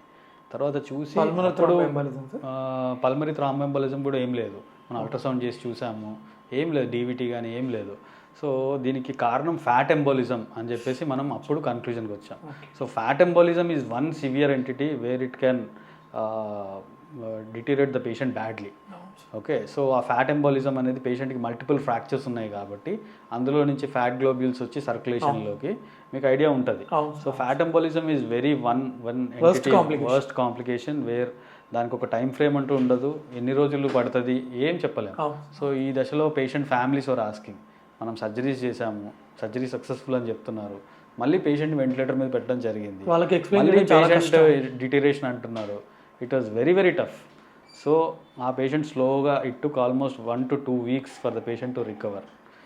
సో పేషెంట్ ఇప్పుడు అర్థం చేసుకోవాల్సింది ఏంటంటే ఒక బ్రెయిన్ ఇంజరీ అయినప్పుడు we cannot afford the patient to have low oxygen levels కొంత లో ఉన్నా కూడా మనం యాక్సెప్ట్ చేయలేం, ఎందుకంటే దానికి బ్రెయిన్కి అది చాలా హార్మ్ఫుల్. సో ఈ ఫ్యాట్ ఎంబోలిజం పేషెంట్కి చాలా తక్కువ ఉండే ఆక్సిజన్ లెవెల్స్, వెంటిలేటర్ పెట్టాల్సి వచ్చింది. ఒక స్టేజ్లో ఎక్మో కూడా పెడదాం అనుకున్నాం కానీ అది అవ్వలేదు. Without ECMO only he slowly improved. So it was a very very challenging case and patient had multi organ failure, dialysis చేయడం జరిగింది. తర్వాత కొన్ని మైనర్ ఇన్ఫెక్షన్స్ రావడం, దాని నుంచి కోలుకొని eventually after almost literally 1 month patient slowly improved and got discharge. That was one life time experience that మాకు అదొక పాఠం ఏంటంటే పేషెంట్కి హాస్పిటల్లో ఉన్నప్పుడు ఎటువంటి రకమైన కాంప్లికేషన్ అయినా రావచ్చు, అన్ఎక్స్ప్లెయిన్ థింగ్, దానికి మనం సిద్ధంగా ఉండాలి. సెకండ్ థింగ్, అండ్ దాన్ని ఎర్లీగా ఐడెంటిఫై చేసి దాన్ని మనం ఏం చేయగలగాలి అనేది కూడా చూసుకోవాలి. These are the things which I learn from that case. So ఇంకా చాలా ఉన్నాయి ఎక్స్పీరియన్సెస్. కోవిడ్ టైంలో especially we have seen some literally young patients who have survived. Okay, వాళ్ళని బాగా ట్రీట్ చేసాం. ఇప్పటికి కూడా కరీంనగర్లో ఒక పేషెంట్ కరీంనగర్ నుంచి వచ్చాడు ఆల్ ద వే. ఆ పేషెంట్ పేరు చెప్పొచ్చో లేదో నేను. He is from Karimnagar, he's a teacher. He came with very severe pneumonia, covid pneumonia, on the ventilator. Almost 2-3 weeks ఉన్నాడు ఐసీయూలో. He got recovered and went home. ఈరోజు కూడా వాళ్ళ ఇంట్లో ఎవరి బర్త్డే ఉన్నా నా పేరు మీద గుళ్ళో అర్చన చేయిస్తాడు. అది నాకు ఫోన్ చేసి నాకు ఆ స్క్రీన్ షాట్స్ పెడతాడు. సార్ ఇవాళ మా బాబు బర్త్డే, మీ పేరు మీద కూడా అర్చన చేయించాను. ఇవాళ ఆయన నా బర్త్డే గుర్తుపెట్టుకొని కూడా నా బర్త్డే రోజు సాయిబాబా గుడికి వెళ్ళో లేకపోతే ఎక్కడికో వెళ్ళి ఇవాళ వెళ్ళాను సార్, మీ పేరు మీద అన్నదానం చేయించాను, ఇలా చెప్తుంటాడు. అంటే these things definitely impact our life in a tremendous way. And అది ఇంకా మోటివేషన్ మాకు, ఇంకా పేషెంట్కి ఇంకా బెటర్ చేయాలి, ఇంకా బాగా ట్రీట్ చేయాలి అనేది it's an immense motivation. So there are such happy experiences where patients do think about our self. అంటే వాళ్ళు చాలా గ్రాటిట్యూడ్తో ఉంటారు పేషెంట్స్ వాళ్ళు రికవర్ అయినప్పుడు. At the same time we also face the other side. అంటే పేషెంట్స్ ఇంప్రూవ్ అవ్వనప్పుడు we also face severe criticism from the family. అంటే అసలు మీరు డాక్టర్ సరిగ్గా చూడలేదు, మీరు సరిగ్గా ట్రీట్ చేయలేదు, పేషెంట్ ఇన్ని రోజుల నుంచి ఉన్న ఐసీయూలో ఇంకా ఇంప్రూవ్ అవ్వలేదు.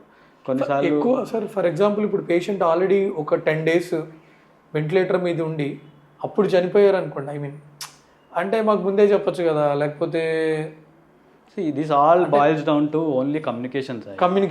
ఓకే, అది పేషెంట్ అలా అన్నారు అని అంటే దట్ మీన్స్ మన communication is not correct with the patient. ఎందుకంటే మనకు తెలుసు డైలీ బేసిస్. ఇప్పుడు ఏదో పేషెంట్ వచ్చిన రోజు మాట్లాడి ఒక 5 రోజుల తర్వాత మాట్లాడటం అట్లా కాదు కదా. పేషెంట్ ప్రతిరోజు డైలీ 3 to 4 times కౌన్సిల్ చేస్తాం. ఎందుకంటే ICU is a dynamic condition. ఒక పేషెంట్ ఐసీయూలో ఉన్నాడంటే పొద్దున ఉన్నట్టే సేమ్ రాత్రి ఉండడు. ఓకే, ఇవాళ ఉన్నట్టే రేపు ఉండడు. పేషెంట్ కండిషన్ అనేది పైకి కిందికి అవుతూ ఉంటుంది. సో దానికి అనుగుణంగా ఆ పేషెంట్లో వచ్చే మార్పులు ఏవైతే న్యూ డెవలప్మెంట్స్ ఉంటాయో అవన్నీ మనం పేషెంట్ ఫ్యామిలీకి అప్డేట్ చేయాలి. అంటే పేషెంట్కి ఇవాళ కొంచెం డౌన్ ఉన్నాడు, కిడ్నీస్ ఎఫెక్ట్ అవుతున్నాయి, డయాలసిస్ అవసరం పడే ఛాన్స్ ఉంది పేషెంట్, అట్లా ప్రతిదీ మనం వాళ్ళకి కమ్యూనికేట్ చేస్తూ మనం వాళ్ళ నమ్మకం పొందితే ఖచ్చితంగా ఈ డిఫరెన్స్ అనేది రాదు. ఎందుకంటే వాళ్ళకు కూడా అర్థమవుతుంటుంది, వాళ్ళు కూడా చూస్తుంటారు పేషెంట్ని డైలీ వచ్చి ఐసీయూలో ఎలా ఉన్నాడు అనేది. మనం చెప్పింది వాళ్ళు కోరిలేట్ చేసుకోగలరు పేషెంట్ తోటి. సో ఖచ్చితంగా ఆ సింక్రనీ అనేది ఎప్పుడు వస్తుంది పేషెంట్కి అటెండర్స్కి మధ్య, మనకి పేషెంట్ రిలేటివ్స్కి మన డాక్టర్స్కి మధ్య సింక్రనీ ఎప్పుడు వస్తుంది అంటే మనం ఎఫెక్టివ్ వేలో కమ్యూనికేట్ చేసినప్పుడు. So communication is the main thing. అది మనం ఎన్ని గంటలైనా స్పెండ్ చేయాలి దాని మీద. There is no other option, there is no other short cut. We have to spend an number of hours in making them understand about the patients condition. Sir చాలామంది పేషెంట్లకి ఎట్లుంటుందంటే అమ్మో ఐసీయూలో అడ్మిట్ చేయాలంటే ఇంకా మళ్ళీ రాము, పిచ్చ డబ్బులు అయిపోతాయి అని అనుకుంటాం కదా సార్, అనుకుంటూ ఉంటారు చాలామంది. సో ఎందుకు సార్ అసలు ఐసీయూకి ఎందుకు అంత expensive? Definitely ICU therapy is very expensive, there is no doubt about it. Patient ఒక ఐసీయూలో అడ్మిట్ అయినప్పుడు డెఫినెట్గా మనీ అవుతాయి. ఓకే, బట్ దాన్ని మనం ఎలా చూడాలి అని అంటే అసలు పేషెంట్కి ఎందుకు అంత కాస్ట్లీ అవుతుంది. వార్డ్లో ఉన్నప్పుడు పేషెంట్కి అయ్యేదానికంటే ఆల్మోస్ట్ 2 times 3 times కాస్ట్ ఐసీయూలో పెరుగుతుంది. ఎందుకు అని అంటే we give more high intense therapies in ICU. అసలు పేషెంట్ ఐసీయూకి ఎందుకు షిఫ్ట్ చేస్తాం? ఒక ప్రాణాపాయ స్థితిలో ఉన్నప్పుడు, ఓకే, ఒక పేషెంట్ ఆర్గాన్ డిస్ఫంక్షన్ డెవలప్ అయినప్పుడే మనం ఐసీయూకి షిఫ్ట్ చేస్తాం. సో ఆ ఆర్గాన్ స్టెబిలైజేషన్లో భాగంగా మనం చాలా థెరపీస్ ఇవ్వాల్సి వస్తుంది పేషెంట్కి. వెంటిలేటర్ పెట్టడం కానీ, డయాలసిస్ చేయడం కానీ, టైంకి మీరు అన్నట్టు ఎక్మో మెషిన్ పెట్టడం కానీ, లేకపోతే ఇంకా అన్ని infusions, okay, central line, arterial line, అన్ని మల్టిపుల్ ఇన్ఫ్యూజన్స్ రన్ అవుతుంటాయి. సో ఈ థెరపీ ఒక్క రోజుది కాదు కదా, ఇట్లా కొన్ని డేస్ ప్రొలాంగ్ అవుతుంది, వన్ వీక్ 2 వీక్స్ 3 వీక్స్ ఇలా ప్రొలాంగ్ అవుతుంది. సో యాజ్ ద డేస్ ప్రొలాంగ్స్ అంటే యాజ్ ద ఒక్కొక్క థెరపీ యాడ్ అవుతున్న కొద్దీ ఆ ఎక్స్పెన్సెస్ అనేది పెరుగుతూ పోతాయి. సో ఐసీయూ ఎక్స్పెన్సెస్ జనరల్లీ అంటే ఇట్స్ ఒక బ్లాంక్ స్టేట్మెంట్ దట్ ఐసీయూ వెళ్ళారంటే పేషెంట్కి డబ్బులు అయ్యాయి అనేది ఒక బ్లాంక్ స్టేట్మెంట్ నా వరకు. మనం దీన్ని ఎలా చూడాలి అని అంటే ఎందుకు అవుతుంది. ఫర్ ఎగ్జాంపుల్ సింపుల్ ఎగ్జాంపుల్ చెప్తాను. ఒక పైలట్ విమానం నడుపుతున్నాడు, ఓకే, తన విమానం నడిపేటప్పుడు తను ఏం ఆలోచిస్తాడు, ఓన్లీ సేఫ్గా తీసుకెళ్ళాలి అని ఆలోచిస్తాడు. కానీ దాని వెనకాల ఒక సిస్టమ్ ఉంటుంది, ఓకే, కొన్ని సెట్ ఆఫ్ సాఫ్ట్వేర్స్ ఇంక్లూడ్ అయి ఉంటాయి, కొన్ని చాలా క్రూ మెంబర్స్ ఉంటారు. సో ఇవన్నీ, so you are not paying to the hospital, you are paying to this system, you are paying to this vigilance, you are paying to this close monitoring, you are paying to the betterness of the patient.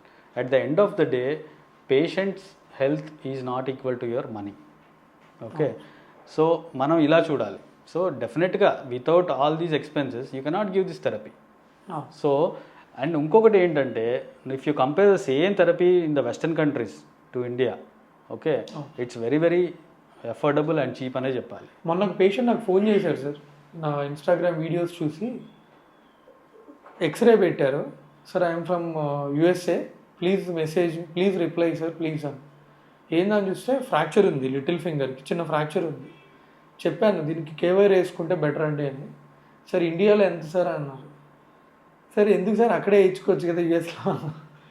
అయితే లేదు sir, నాకు last time కూడా వేరే హ్యాండ్కి ఇక్కడే surgery అయింది, 3.5 lakhs ఖర్చు అయింది, అది వేలేమో వంకర్ ఉంది, అది ఇన్ఫెక్షన్ ఉంది అంటున్నాడు ఆయన. ఇండియాలో ఎంత అవుతుంది అన్నాడు. నేను చెప్పాను రఫ్గా 30,000-40,000 అవుతుంది రఫ్గా అని చెప్పాను. సో ఆ 3.5 lakhs అనేసరికి నాకు ఇన్సూరెన్స్లో ఓన్లీ 80% వచ్చిందంట, మిగతాదంతా మళ్ళీ ఆయనే పెట్టుకున్నాడంట. సో హీఈస్ నాట్ హ్యాపీ యాక్చువల్గా. నాకు దట్స్ ద రీజన్ ఇప్పుడు ఎలెక్టివ్ సర్జరీస్ అన్ని చాలామంది మన Indians especially who are settled in abroad, one good thing about India is the medical thing you can get at any point and you can get it at a quickest time possible, okay. ఇక్కడ దొరికినంత ఫాస్ట్గా medical therapy నీకు ప్రపంచంలో ఎక్కడ దొరకదు. అది people realise అవ్వరు చాలామంది. బట్ మనకు తెలుస్తుంది, అబ్రాడ్ నుంచి వచ్చి ఇక్కడ సర్జరీ చేయించుకొని వెళ్తారు, ఓకే. మనీ పక్కన పెడితే ద టైం వాళ్ళకి 3 months 6 months 1 year, కొంతమందికి 1.5 year అట్లా ఉంటుంది అపాయింట్మెంట్. అసలు అక్కడ ఆర్థోపెడిక్ సర్జన్ కలవాలన్నా, ఏ స్పెషలిస్ట్ని కలవాలన్నా మినిమం 2 నెలలు అపాయింట్మెంట్లు సార్. డెంటల్ డాక్టర్, సో అది మన డెర్మటాలజిస్ట్ అయినా అది యాక్చువల్గా మన పేషెంట్స్కి అదృష్టమనే చెప్పాలి. ఎందుకంటే అక్కడ ఎంఆర్ఐ తీయించడానికి 5-6 వారాలు ఎనీ కండిషన్, మన ఎనీ నెంబర్ ఆఫ్ పేషెంట్స్ ఎంతమంది అయినా కానీ ఏ టైంలో వెళ్ళినా మనం చూడడానికి సిద్ధంగా మన రీసోర్సెస్ ఉన్నాయి. చెప్పాలంటే one of the best medical resources across the globe are they. Cheap and best. Yes, inexpensive, relatively inexpensive, at the same time అందుబాటులో ఈజీగా దొరుకుతుంది. అక్కడ ఎంఆర్ఐ 1 lakh సార్ ఇంచుమించు. సో మన పేషెంట్స్ మైండ్ సెట్ ఎలా ఉండాలి అని అంటే, మన మెడికల్ సిస్టమ్ని ఓవరాల్గా ఒక అదృష్టంగానే భావించాలి సార్. ఇంకా ఇంకోటి, ఐసీయూలో పేషెంట్స్ చాలా రోజులు అడ్మిట్ అయి ఉంటారు సార్, 1 week 2 weeks పాటు డిఫరెంట్ యాంటీబయాటిక్స్ మీద, తర్వాత కొన్నిసార్లు వెంటిలేటర్ మీద ఇట్లా. సో వాళ్ళకి ఫిజియోథెరపీ ఎంత ఇంపార్టెంట్ రోల్ ప్లే చేస్తుంది వాళ్ళని.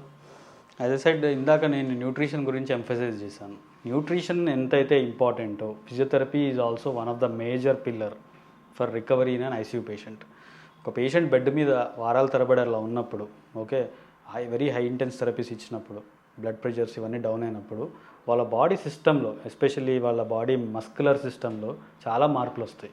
There is a silent muscle degeneration that happens. So దాన్ని మనం critical illness myopathy, critical illness polyneuropathy అంటాం. అంటే ఒక పేషెంట్ రికవర్ అయ్యి యూ విల్ బి సర్ప్రైజ్డ్, ఒక వెంటిలేటర్ మీద నుంచి తీసిన తర్వాత చాలా రోజులు 2-3 weeks ఐసీయూలో ఉన్నాక వాళ్ళని కింద అడుగు పెట్టమంటే అడుగు పెట్టలేరు, వాళ్ళు అడుగు పెట్టి నిల్చోలేరు. ఎందుకంటే డ్యూ టు ఎక్స్ట్రీమ్ వీక్నెస్, వాళ్ళ ప్రాక్సిమల్ మజిల్స్, వాళ్ళ పెల్విక్ మజిల్స్, షోల్డర్ మజిల్స్ అన్నీ వీక్ అయిపోతాయి. వీక్ అయిపోయి you will be surprised they can't stand, అంత సివియర్ ఉంటుంది. అంటే అడ్మిట్ అయింది వేరే ప్రాబ్లం తోటి కదా సార్, అసలు ఇవన్నీ ఎందుకు రావాలి, ఎందుకు ఇంత వీక్నెస్ అని అంటే, దట్ ఈస్ వాట్ నా బాడీ సిస్టమ్ అనేది ఒకటి ఎఫెక్ట్ అయినప్పుడు it will cause collateral damage. ఇందాక చెప్పినట్టు మస్కులర్ సిస్టంలో కూడా చాలా మార్పులు వస్తాయి. అది చాలా చాలా నెగ్లెక్టెడ్ ఎంటిటీ చెప్పాలంటే.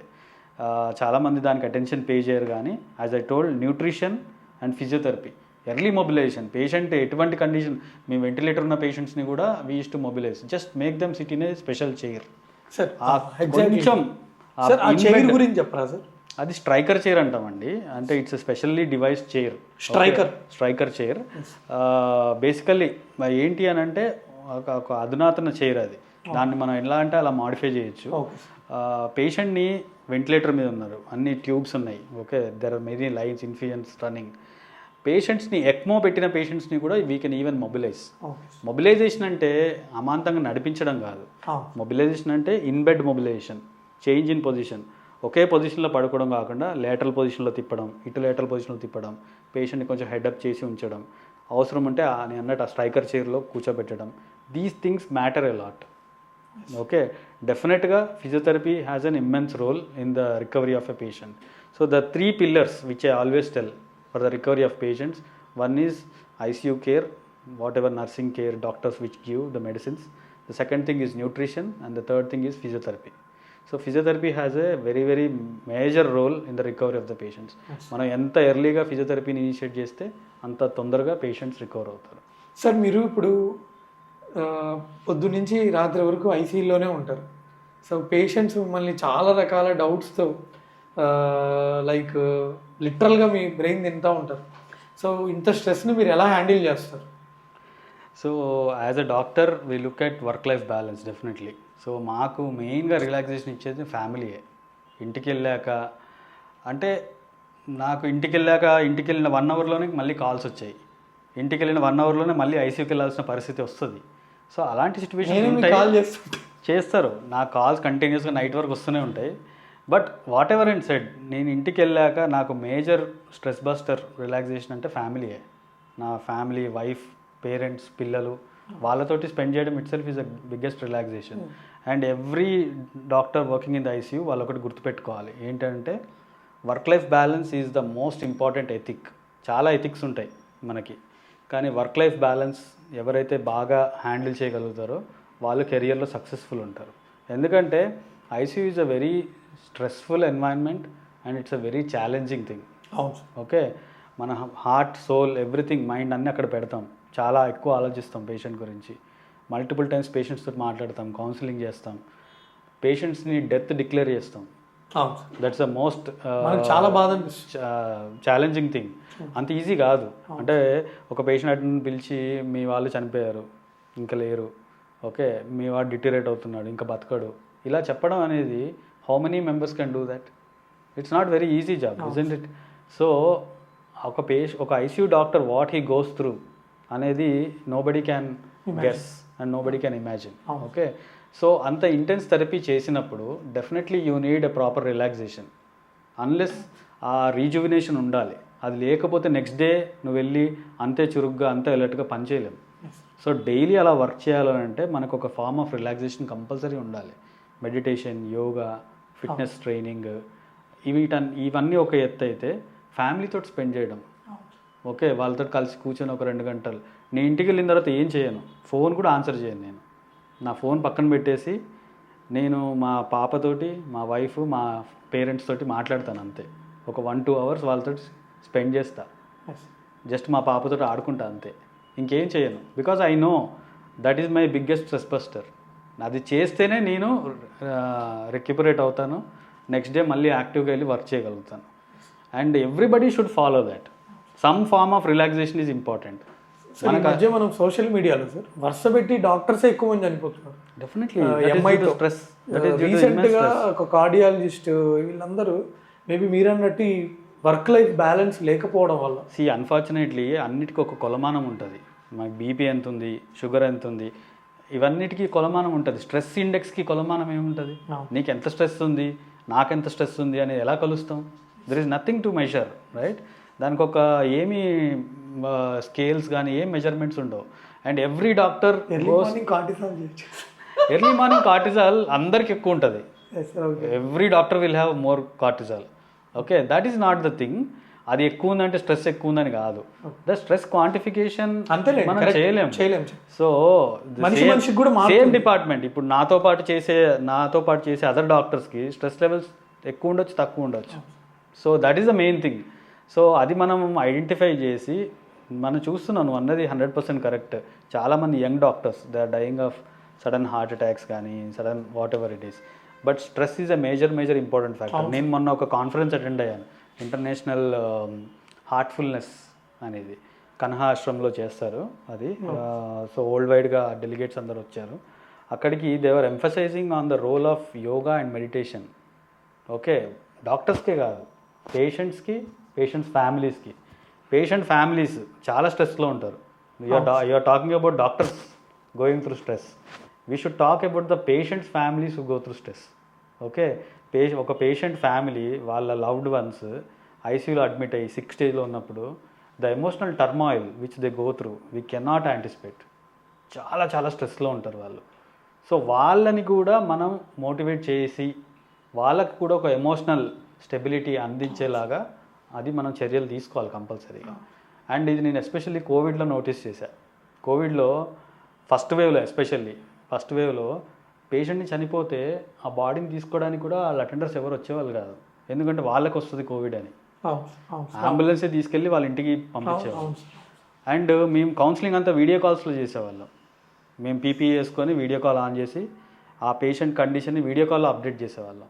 అండ్ ఆ వీడియో కాల్లో వాళ్ళ ఎక్స్ప్రెషన్స్, వాళ్ళు ఏడవడం కానీ చూసినప్పుడు there is nothing you can do. అంటే లైక్ మనకి ఏమనిపిస్తుంది అంటే అసలు అంత ఎమోషనల్గా వాళ్ళు ఎంత ఎమోషనల్ లెబిలిటీలోకి వెళ్తున్నారు అవన్నీ కూడా మనం అర్థం చేసుకోవాలి. సో నాకైతే patient he's a god for me. Okay, patient లేకపోతే మనం లేము. సో వాళ్ళకి వీలైనంతగా మనం తోడ్పాటు అందించాలి ఎమోషనల్గా. అండ్ నాట్ ఓన్లీ ట్రీట్మెంట్ పరంగా, ఎమోషనల్లీ కూడా you should make them strong. You SIT with them, counsel them, ఏం కాదు నాకు భరోసా ఇవ్వాలి, మేక్ దెమ్ స్ట్రాంగ్. అప్పుడే వాళ్ళు ఎమోషనల్గా స్ట్రాంగ్ ఉండగలుగుతారు. So this is a very neglected entity again. మనం అనుకుంటాం stress in the doctors, stress in the ICU staff, stress in the nursing staff, కానీ nobody talks about stress, what stress patients go through. Okay, that is the most important. And discharge సమ్మరీలో కూడా I strictly emphasise, discharge సమ్మరీలో రాసేటప్పుడు కూడా పేషెంట్స్కి మందులు ఒక్కటి కాదు రాయడం ఇంపార్టెంట్. మందులతో పాటు ఆయన లైఫ్ స్టైల్ మాడిఫికేషన్ ఏమేం చేయాలి, ఆయన ఏం ఎక్సర్సైజ్ చేయాలి, ఏం డైట్ తినాలి, యోగా చేయాలి, మెడిటేషన్, రిలాక్సేషన్, ఇవన్నీ కూడా ఎంఫసైజ్ అయ్యేటట్టుగా we write all those things in the discharge summary. At least I strictly emphasise ఈ patient family are going through a lot of thing. There is something called as post intensive care syndrome. పేషెంట్కి ఇంటికి వెళ్ళిన తర్వాత 2 వారాల తర్వాత 3 వారాల తర్వాత కూడా నైట్ మేర్స్ వస్తాయి. సడన్గా లేస్తాడు నిద్రలో నుంచి, లేచి స్వెట్టింగ్స్ అన్నీ. ఎందుకంటే ఆ ఐసీయూలో వాట్ హీ వెంట్ త్రూ అదంతా అతనికి ఐసీయూ నుంచి బయటికి వెళ్ళిన తర్వాత కూడా రిఫ్లెక్ట్ అవుతుంటుంది. అండ్ పేషెంట్ ఫ్యామిలీస్ కూడా వాళ్ళకి నిద్ర ఉండదు చాలా రోజుల నుంచి, they also go through a lot. Sir, అసలు హెల్త్ ఇన్సూరెన్స్ ఎంత ఇంపార్టెంట్, ఎందుకు అవసరం? ఇప్పుడు మీరు చూసుకున్నట్టయితే ఐసీయూలో ట్రీట్మెంట్, ఇందాక మీరు క్వశ్చన్ అడిగారు ఐసీయూ థెరపీ ఎందుకు సార్ ఎక్స్పెన్సివ్ అని. సో ఐసీయూ థెరపీయే కాదండి, ఎనీ కండిషన్ ఇప్పుడున్న ఎక్స్పెన్సెస్ చూసుకుంటే medical expenses have gone up phenomenally, చాలా పెరిగాయి. అండ్ రకరకాల జబ్బులు కూడా వస్తున్నాయి. నేను ఒక ఎగ్జాంపుల్ చెప్తా. ఒక పేషెంట్ వచ్చారు మా దగ్గరికి. ఓకే, వాళ్ళకి పాపం పెద్దగా ఆస్తి లేదు, పెద్దగా మనీ లేవు, కానీ ఫ్యామిలీ మెంబర్ ఒకళ్ళు సిక్ అయితే అడ్మిట్ చేశారు. వాళ్ళ దగ్గర ఉన్న ఆస్తి అంతా, ఇల్లు, పొలము అన్నీ తాకట్టు పెట్టి ఆల్మోస్ట్ ఒక 20 to 30 lakhs వరకు అప్పు చేసి ట్రీట్మెంట్ చేసి స్లోగా పేషెంట్ ఇంప్రూవ్ అయ్యాడు ఆఫ్ కోర్స్. బట్ కొంతమంది సినారియోస్ ఎలా ఉంటాయంటే ఇక్కడి నుంచి వాళ్ళ హోప్ తోటి నా పేషెంట్ని దక్కించుకోవాలి, ఇంప్రూవ్ అవుతాడన్న హోప్ తోటి వాళ్ళ దగ్గర మనీ లేకపోయినా తెచ్చి పెడుతుంటారు. అప్పు చేసో లేకపోతే ఇల్లు అమ్మో పొలాలు అమ్మి తీసుకొచ్చి పెడుతుంటారు. ఓకే, కొన్నిసార్లు దురదృష్టంగా మనం ఎంత స్పెండ్ చేసినా వాళ్ళు ఇంప్రూవ్ అవ్వరు, డిటీరేట్ అవుతారు. సో అప్పుడు ఏమవుతుంది, పేషెంట్ దక్కలేదు, వాళ్ళకి అప్పులు మిగిలిపోతాయి, వాళ్ళు ఫైనాన్షియల్గా చాలా డౌన్ అయిపోతారు. అండ్ అక్కడి నుంచి రికవర్ అవడానికి వాళ్ళకి ఇంకో 10 years పడుతుంది. సో అలాంటి ఫ్యామిలీస్, అలాంటి స్టోరీస్ నేను చాలా చూసాను ఐసీయూలో. సో నేను ఇక్కడ ఎంఫసైజ్ ఏం చేస్తానంటే ప్రతి ఒక్కళ్ళు ఇన్సూరెన్స్ తీసుకోవాలి. చిన్న ఇన్సూరెన్సా పెద్ద ఇన్సూరెన్సా అనేది కాదు, health insurance you should make it mandatory. And government కూడా ఒక స్ట్రిక్ట్ చట్టం తీసుకురావాలి. ఏంటి అని అంటే కంపల్సరీగా ఇప్పుడు ఎవరైతే అందరు రేషన్ కార్డులు అవన్నీ ఎలా ఇస్తున్నాయో ఆరోగ్యశ్రీ ఇవన్నీ పక్కన పెడితే కంపల్సరీగా ప్రతి ఒక్క ఫ్యామిలీలో ఒక కంబైన్డ్ హెల్త్ ఇన్సూరెన్స్ ఉండాలి. ఒక ఫ్యామిలీలో ఉదాహరణకి నలుగురు ఉన్నారనుకోండి, ఫ్యామిలీలో భార్యాభర్తలు, 2 పిల్లలు, వాళ్ళ నలుగురికి కలిపి ప్రీమియం ఇన్సూరెన్స్ తీసుకుంటే, ఒక 10 lakhs ఇన్సూరెన్స్ తీసుకుంటే అది ఎంత ఉండదు ప్రీమియం? 25,000 30,000 per year. అంటే నెల నువ్వు 1,500 నుంచి 2,000 నీ ఫ్యామిలీకి పక్కన పెడితే చాలు. ఒక సంవత్సరంలో you will be spending around 25,000 to 30,000. ఈ 25,000 30,000 ప్రతి సంవత్సరం పే చేస్తే నీకు 10 లక్షల హెల్త్ ఇన్సూరెన్స్ నీకు ఉంటుంది. అంటే ఇది నిజంగా మనకి యూజ్ ఉంటుందా సార్? ఖర్చు చేస్తామా అంటే అట్లా ఉండదు. డిసీజెస్ అనేవి చెప్పిరావు. Any emergency can come any time. అది మన చేతుల్లో ఉండదు. సో హెల్త్ ఇన్సూరెన్స్ అనేది కంపల్సరీగా మ్యాండేటరీ చేయాలి. అదొక చట్టం తీసుకొస్తేనే మంచిది. ఓకే, అన్ఫార్చునేట్లీ దాని మీద చాలామందికి అవగాహన లేదు, కానీ నేనైతే అదే చెప్తాను.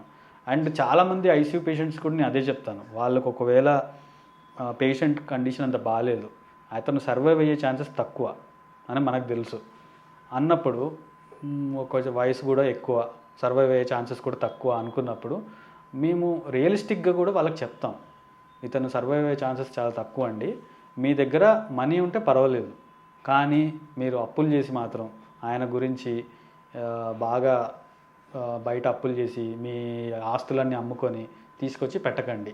That is not the correct way. ఎందుకంటే దానికంటే కూడా మీ ఫ్యూచర్ జనరేషన్స్ ఎవరైతే ఉన్నారో పిల్లలు, వాళ్ళకి అట్లీస్ట్ అది ఉంటుంది. అంతేకాని మీరు అన్నీ అమ్మేసి తీసుకొచ్చి పెట్టడం వల్ల ఏం లాభం ఉండదు. ఎందుకంటే we know the chances of survival ఎట్లా ఉంటుందో అతనికి. అతను లక్కీగా ఇంప్రూవ్ అయితే ఓకే, కానీ at some point of time we definitely know whether this patient is going to improve or not. So అలాంటి పేషెంట్స్ని మేము ఖచ్చితంగా ఆ ఫైనాన్షియల్ కౌన్సిలింగ్ కూడా చేయడం మన బాధ్యత. So not only explaining about the patients condition, not only giving them emotional stability, but you should also take into consideration these aspects. వాళ్ళతో కూర్చొని ఫైనాన్సెస్ డిస్కస్ చేయడంలో తప్పు లేదు. Not every doctor will do, but వాళ్ళ కండిషన్ని మనం అర్థం చేసుకొని patient to patient basis at least ఆ ఫైనాన్సెస్ కూడా మనం మాట్లాడితే నాకు తెలిసి చాలా వరకు హెల్ప్ఫుల్ ఉంటుంది పేషెంట్స్కి. సార్, మనం సినిమాల్లో చూస్తూ ఉంటాము, అంటే పేషెంట్ చనిపోయినప్పుడు డాక్టర్ వచ్చి కళ్ళద్దాలు తీసేసి కూల్గా మీ పేషెంట్ చనిపోయారు, పేషెంట్ ఈజ్ నో మోర్ అని చెప్తుంటారు. సో మీరు as a consultant critical care ఫిజిషియన్గా మీరు చాలా సిక్ పేషెంట్స్ చూస్తుంటారు. మీరు రియల్ లైఫ్లో ఎలా ట్యాకిల్ చేస్తారు సార్? నేను ఒకటే చెప్తాను Sai, declaring patient as death is not an easy job. Okay, మనం అంత ఈజీగా సినిమాల్లో చూపించినట్టుగా కళ్ళద్దాలు తీసి డెత్ డిక్లేర్ చేయడం అంటే, ఇక్కడ మనకి 3 ఫ్యాక్టర్స్ని మనం కన్సిడర్ చేయాలి. Emotional thing of the patients family. Okay, అది చాలా ఇంపార్టెంట్. డెత్ డిక్లేర్ చేయడం అనేది అంత సులువు కాదు, అంత ఈజీ జాబ్ కాదు. ఓకే, ఎందుకంటే అది డిక్లేర్ చేసిన తర్వాత వచ్చే పర్యవసనాలు ఏదైతే ఉంటాయో consequences, you have to face it. Okay, and అదేదో పేషెంట్ నిన్నటి వరకు స్టేబుల్ ఉండి సడన్గా డెత్ అయ్యాడు అలాంటి సిచ్యువేషన్స్లో తప్ప, పేషెంట్స్ ఫ్యామిలీస్ కూడా దాన్ని మనం ట్యూనింగ్ చేయడం చాలా ఇంపార్టెంట్. ఓకే, ఒక పేషెంట్ సిక్ ఉన్నాడు, అడ్మిట్ అయ్యాడు. Okay, you counsel them on daily basis. నువ్వు ఇవాళ చెప్తావు, ఇవాళ పొద్దున్న చెప్తావు, ఆఫ్టర్నూన్ చెప్తావు, సాయంత్రం చెప్తావు, రాత్రి చెప్తావు, ఏంటి పేషెంట్ బాగాలేడు, condition of chances of survival are very less అని మనం చెప్తూ పోతాం డైలీ. సో వాళ్ళు దానికి ఎంత ట్యూన్ అయ్యారు అనే దాన్ని బట్టే మనకు ఉంటుంది. Okay, so it is your job as a doctor to convey them properly. So that is called as breaking bad news. నువ్వు బ్యాడ్ న్యూస్ని ఎంత లాజిస్టిక్గా బ్రేక్ చేస్తావు పేషెంట్ ముందు. ఓకే, ఎవరు కూడా all of a sudden ICU door తీసి sorry sir మీ patient చనిపోయారని చెప్పరు. ఓకే, సో దానికి ఒక విధిపరమైన వాళ్ళకి ఏంటి అని అంటే, వాళ్ళని పిలిచి వాళ్ళని కూర్చోబెట్టి, ఓకే, వాళ్ళని కామ్ డౌన్ చేసి ఇది condition, okay, chances of survival are less అని మనం ముందు నుంచి చెప్పుకుంటూ వస్తాం. కాబట్టి దానికి వాళ్ళకు ఒక బ్యాక్ ఆఫ్ ద మైండ్ ఎంత రికవర్ అవుతారని అన్నా ఒక 5 to 10% వాళ్ళకి అర్థమవుతుంది that chances of survival less అంటున్నారు, సో చనిపోయే అవకాశం కూడా ఉంది అని చెప్తున్నారు అనేది వాళ్ళకి మైండ్లోకి వెళ్ళాలి. అది యాక్సెప్టెన్స్ బట్టి ఉంటుంది.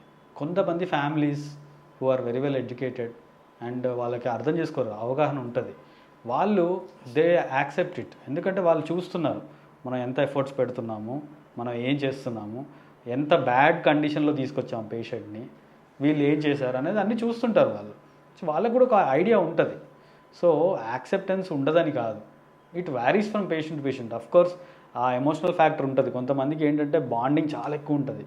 సార్ మీరు ఏం చేసినా, మీరు ఏమైనా చేయండి, ఎన్ని లక్షలైనా స్పెండ్ చేయండి, నాకు మా నాన్నగారు కావాలి, ఓకే, మాకు మా వాడు కావాలి. That is common, okay. But some things we should understand ఏంటంటే some things are not in our hands. మనం ఎంత బాగా ట్రై చేసినా కానీ కొంతమంది పేషెంట్స్ రికవర్ అవ్వరు, ఓకే. సో ఆ ఆస్పెక్ట్ మనం వాళ్ళని కొంచెం స్ట్రిక్ట్గా వాళ్ళకి చెప్పేలాగా చేయాలి. చేస్తే వాళ్ళు కూడా అర్థం చేసుకుంటారు. ఇట్స్ నాట్ లైక్ సినిమాలో చూపించినట్టుగా ఎంత జరగడం, ఇది కొంతమంది మెడికల్ మాఫియా అంటారు. It's nothing like that, okay. So at the end of the day yes, patients doctor relationship అనేది ఎవరి మీద ఆధారపడి ఉంటుంది ఎక్కువ అంటే ఒక డాక్టర్ మీద ఆధారపడి ఉంటుంది. ఒక డాక్టర్ని ఎంత నమ్మాడు పేషెంట్, ఓకే, ఆ నమ్మకం ఎలా క్రియేట్ చేశాడు, దానికి కావాల్సిన చర్యలు ఏం తీసుకున్నాడు, ఆ ట్రీట్మెంట్ ఏం ఎక్స్ప్లెయిన్ చేశాడు, ఎంత బాగా ట్రీట్ చేశాడు, ఇవన్నిటి మీద ఆధారపడి ఉంటుంది. సో దాని కాన్సిక్వెన్సెసే ఇవన్నీ. ఆ నమ్మకం సరిగ్గా లేనప్పుడు ఆబ్వియస్గా పేషెంట్ విల్ టెల్, నువ్వు అసలు ఏం ట్రీట్ చేసావు, నువ్వేం ట్రీట్ చేయలేదు, వారం రోజులు పెట్టుకున్నావు, ఇలాంటి ఇలాంటి సెంటెన్సెస్ యూజ్ చేయడం common, very common, okay. So నేను ఐసీయూలో పేషెంట్స్ ట్రీట్ చేశా, కానీ చాలామంది డాక్టర్స్ కింద అడ్మిట్ అవుతారు పేషెంట్స్, ఫిజిషియన్స్ కింద అడ్మిట్ అవ్వడం, న్యూరో సర్జన్ కింద, న్యూరో ఫిజిషియన్ కింద అడ్మిట్ అవుతారు. కానీ ఈరోజు వాళ్ళందరూ ఇంట్లో హ్యాపీగా నైట్ పడుకోగలుగుతున్నారు అంటే due to the efforts which we put. అంతే సార్. అంటే day in day out, morning కానీ నైట్ కానీ పేషెంట్ నుంచి వాళ్ళకి కాల్ వెళ్ళలేదు అని అంటే that means we have managed very well, okay. So that is the reason. నేను అదే చెప్తా, ప్రతి కన్సల్టెంట్స్ కూడా ఇప్పుడు ఫర్ ఎగ్జాంపుల్ ఒక ఫిజిషియన్ కింద అడ్మిట్ అయ్యాడు పేషెంట్ ఐసీయూలో, లేకపోతే మీ కింద ఆర్థోపెడిక్స్ కింద పాలిట్రామా పేషెంట్ అడ్మిట్ అయ్యాడు. మీరు సర్జరీ చేశారు, సర్జరీలో బిజీ ఉంటారు, కరెక్టే. కానీ మీకున్న టైంలో అట్లీస్ట్ వన్స్ ఆర్ ట్వైస్ వచ్చి పేషెంట్ని చూసి మీరు పర్సనల్గా పేషెంట్ తోటి మాట్లాడితే the impact will be different మేము మాట్లాడిన దానికంటే. అఫ్కోర్స్ ఇద్దరం కలిసి మాట్లాడితే కోఆర్డినేషన్ వేరే ఉంటుంది. బట్ డెఫినెట్లీ నేను అదే చెప్తున్నా స్ట్రిక్ట్గా ఏంటంటే communication is the most important thing. అది డెత్ డిక్లరేషన్ టైంలో కానీ, బ్రేకింగ్ బ్యాడ్ న్యూస్, మీ పేషెంట్ బాగాలేడు అని చెప్పడం కూడా చాలా కష్టం. డెత్ డిక్లేర్ చేయడం ఒక్కటే కష్టం కాదు, మీ పేషెంట్ బాగాలేడు అని చెప్పడం కూడా కష్టమే, అంత ఈజీ కాదు. మీ పేషెంట్ ఇంప్రూవ్ అవ్వట్లేదు అని చెప్పడం కూడా కష్టమే, నిన్నటికి ఇవాళకి ఏం చేంజ్ లేదు అని చెప్పడం కూడా కష్టమే, ఇంకా 10 రోజులు పట్టొచ్చు అని చెప్పడం కూడా కష్టమే. అసలు లాట్ ఆఫ్ అన్సర్టనిటీస్ ఉంటాయి, ఎప్పుడు రికవర్ అవుతాడని చెప్పడం కూడా కష్టమే. సో ఇవన్నీ అన్సర్టనిటీస్ ఉంటాయి, ఇవన్నీ కమ్యూనికేట్ చేయడం కూడా కష్టమే. నాకైతే నేను పేషెంట్స్కి చెప్పేటప్పుడు మన పల్స్లో ఈ 2 ఏళ్లలో ఆర్థోకి సంబంధించి ఒక పేషెంట్కి అయింది సార్, మీకు తెలుసు అది. ఆ పేషెంట్కి ఒక 10 days ఉన్నాడు ఐసీయూలో. మనం ముందు నుంచి చెప్తూనే ఉన్నాము ఆయన కొంచెం కష్టమే అని. లక్కీగా పేషెంట్ వాళ్ళ రిలేటివ్ ఇది డిఎం హెమటాలజిస్ట్, మీకు గుర్తుంది కదా సార్, డిఎం హెమటాలజిస్ట్. ఆయనతో మనం రెగ్యులర్గా మాట్లాడేవాళ్ళం. సో ఆయన కూడా ట్రీట్మెంట్లో ఇన్వాల్వ్ అయ్యేవారు. ఆయన కూడా క్వశ్చన్స్, ఆయన ఫీడ్బ్యాక్ ఇస్తూ ఉండేవారు, ఏ ఇన్వెస్టిగేషన్స్ చేయించారు, ఏం మెడిసిన్స్ వెళ్తున్నాయి. సో యంగ్ పేషెంట్కి లేదంటే అంటే పేషెంట్ ఎలా రియాక్ట్ అయ్యారో మనకు తెలియదు, కానీ లక్కీగా ఆ పేషెంట్ విషయంలో మాత్రం వాళ్ళ రిలేషన్ కూడా డాక్టరే కాబట్టి రోజు ఆయన కూడా ట్రీట్మెంట్ వినేవారు, డైలీ 2 times ఆయనతో కూడా మనం. ఇది ఈ పాయింట్ రేజ్ చేసావు కాబట్టి ఇది చాలా ఇంపార్టెంట్. ఎందుకంటే మేము కూడా ఇప్పుడు పేషెంట్స్ వాళ్ళకి మెడికల్ బ్యాక్గ్రౌండ్ నాలెడ్జ్ ఏమి ఉండదు, they are laymens, okay. So వాళ్ళకి మనం ఎంత చెప్పినా ఇమ్మీడియట్గా అర్థం కాకపోతే యాక్సెప్ట్ చేయొచ్చు. అయితే వాళ్ళ ఫ్యామిలీలో డాక్టర్స్ ఉంటారు ఖచ్చితంగా. ఇప్పుడు పేషెంట్స్ ఫ్యామిలీస్ ఉంటారు, వాళ్ళ రిలేటివ్స్లో ఎవరో ఒకరు డాక్టర్స్ ఉంటారు క్లోజ్గా. అయితే నేను కౌన్సిలింగ్ టైంలో అదే చెప్తాను, మీ ఫ్యామిలీలో ఎవరైనా డాక్టర్స్ ఉన్నారా అని అడుగుతాను ఫస్ట్. ఉన్నారు సార్ అని అంటే ఒక్కసారి వాళ్ళతో మాట్లాడించండి, నేను వాళ్ళతో మాట్లాడతాను, ఓకే. పేషెంట్ కండిషన్ వాళ్ళకి ఎక్స్ప్లెయిన్ చేస్తాను. సో అతను మీకు చెప్తాడు. ఎందుకంటే మనం చెప్పిన దానికంటే వాళ్ళ relatives, who is one of the relatives is doctor, వాళ్ళు చెప్తే the carry will be more, వాళ్ళు అర్థం చేసుకునేది ఎక్కువ ఉంటుంది. That is most important thing. అందుకనే నేను ఒక పేషెంట్ ఎక్కడైనా సెకండ్ ఒపీనియన్కి వెళ్తానంటే నేను వద్దు అనను, నేను ఎంకరేజ్ చేస్తాను. బికాజ్ నేను ఒక పేషెంట్ అడ్మిట్ అయ్యాడు, 5 days ఉన్నాడు, వాళ్ళకి ఏంటి ఇంకా ఇంప్రూవ్ అవ్వట్లేదు, మనం సెకండ్ ఒపీనియన్ తీసుకోవాలనుకుంటున్నాం సార్ అంటే ఖచ్చితంగా తీసుకోండి అమ్మా అని చెప్పి మన దగ్గర అయిన ట్రీట్మెంట్ ఓకే, ఒక సమ్మరీ రూపంలో తయారు చేసి మన దగ్గర ఉన్న ఇన్వెస్టిగేషన్స్ అన్ని రిపోర్ట్స్ అన్నీ ఇచ్చి మీరు ఎక్కడికి వెళ్తానంటే వెళ్ళండి సెకండ్ ఒపీనియన్కి అని చెప్తాం. I definitely encourage second opinion. ఎందుకంటే ఆ సెకండ్ ఒపీనియన్ ఎవరి దగ్గరికి వెళ్తారు? నాలాంటి ఇంకో డాక్టర్ దగ్గరికి వెళ్తారు, రైట్? అతను కూడా చూసి ఓకే వీళ్ళు కరెక్ట్ ట్రీట్మెంట్ ఇస్తున్నారు లేదా అని వాళ్ళకి కన్వే చేస్తారు.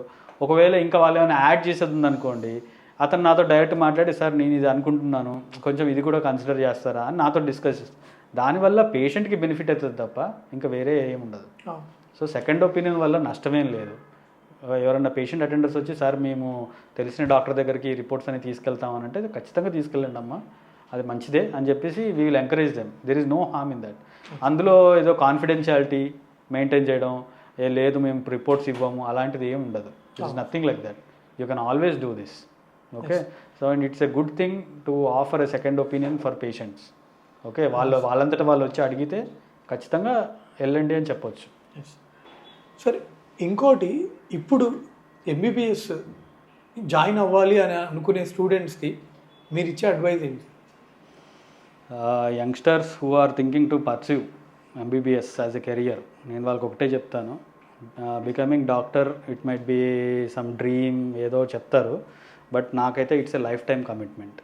ఒక్కసారి డాక్టర్ ప్రొఫెషన్కి వచ్చామంటే ఇట్స్ నాట్ లైక్ ఇదేదో 10 years ఎడ్యుకేషన్ 15 years అవుతాము తర్వాత relax. It's a life long education. Okay, మనకి మనం ఎప్పుడూ అప్డేట్ అవుతుండాలి. అండ్ పేషెంట్ అంటే ఓన్లీ ట్రీట్మెంట్ అదొక్కటే కాదు. మనకి ఏమవుతుందంటే డాక్టర్ ఎంబీబీఎస్ చేసినప్పుడు, పీజీ చేసినప్పుడు, సూపర్ స్పెషాలిటీ చేసినప్పుడు ఆ ఎథికల్ థింగ్స్ ఎవరు నేర్పించారు. They will only teach you about the subject. మనం సబ్జెక్ట్ గురించి నేర్చుకొని బయటకు వస్తాం, కానీ బయట వరల్డ్కి వచ్చిన తర్వాత నిజమేంటి తెలుస్తుంది. బయట వరల్డ్కి వచ్చిన తర్వాత it's very very tough to practice.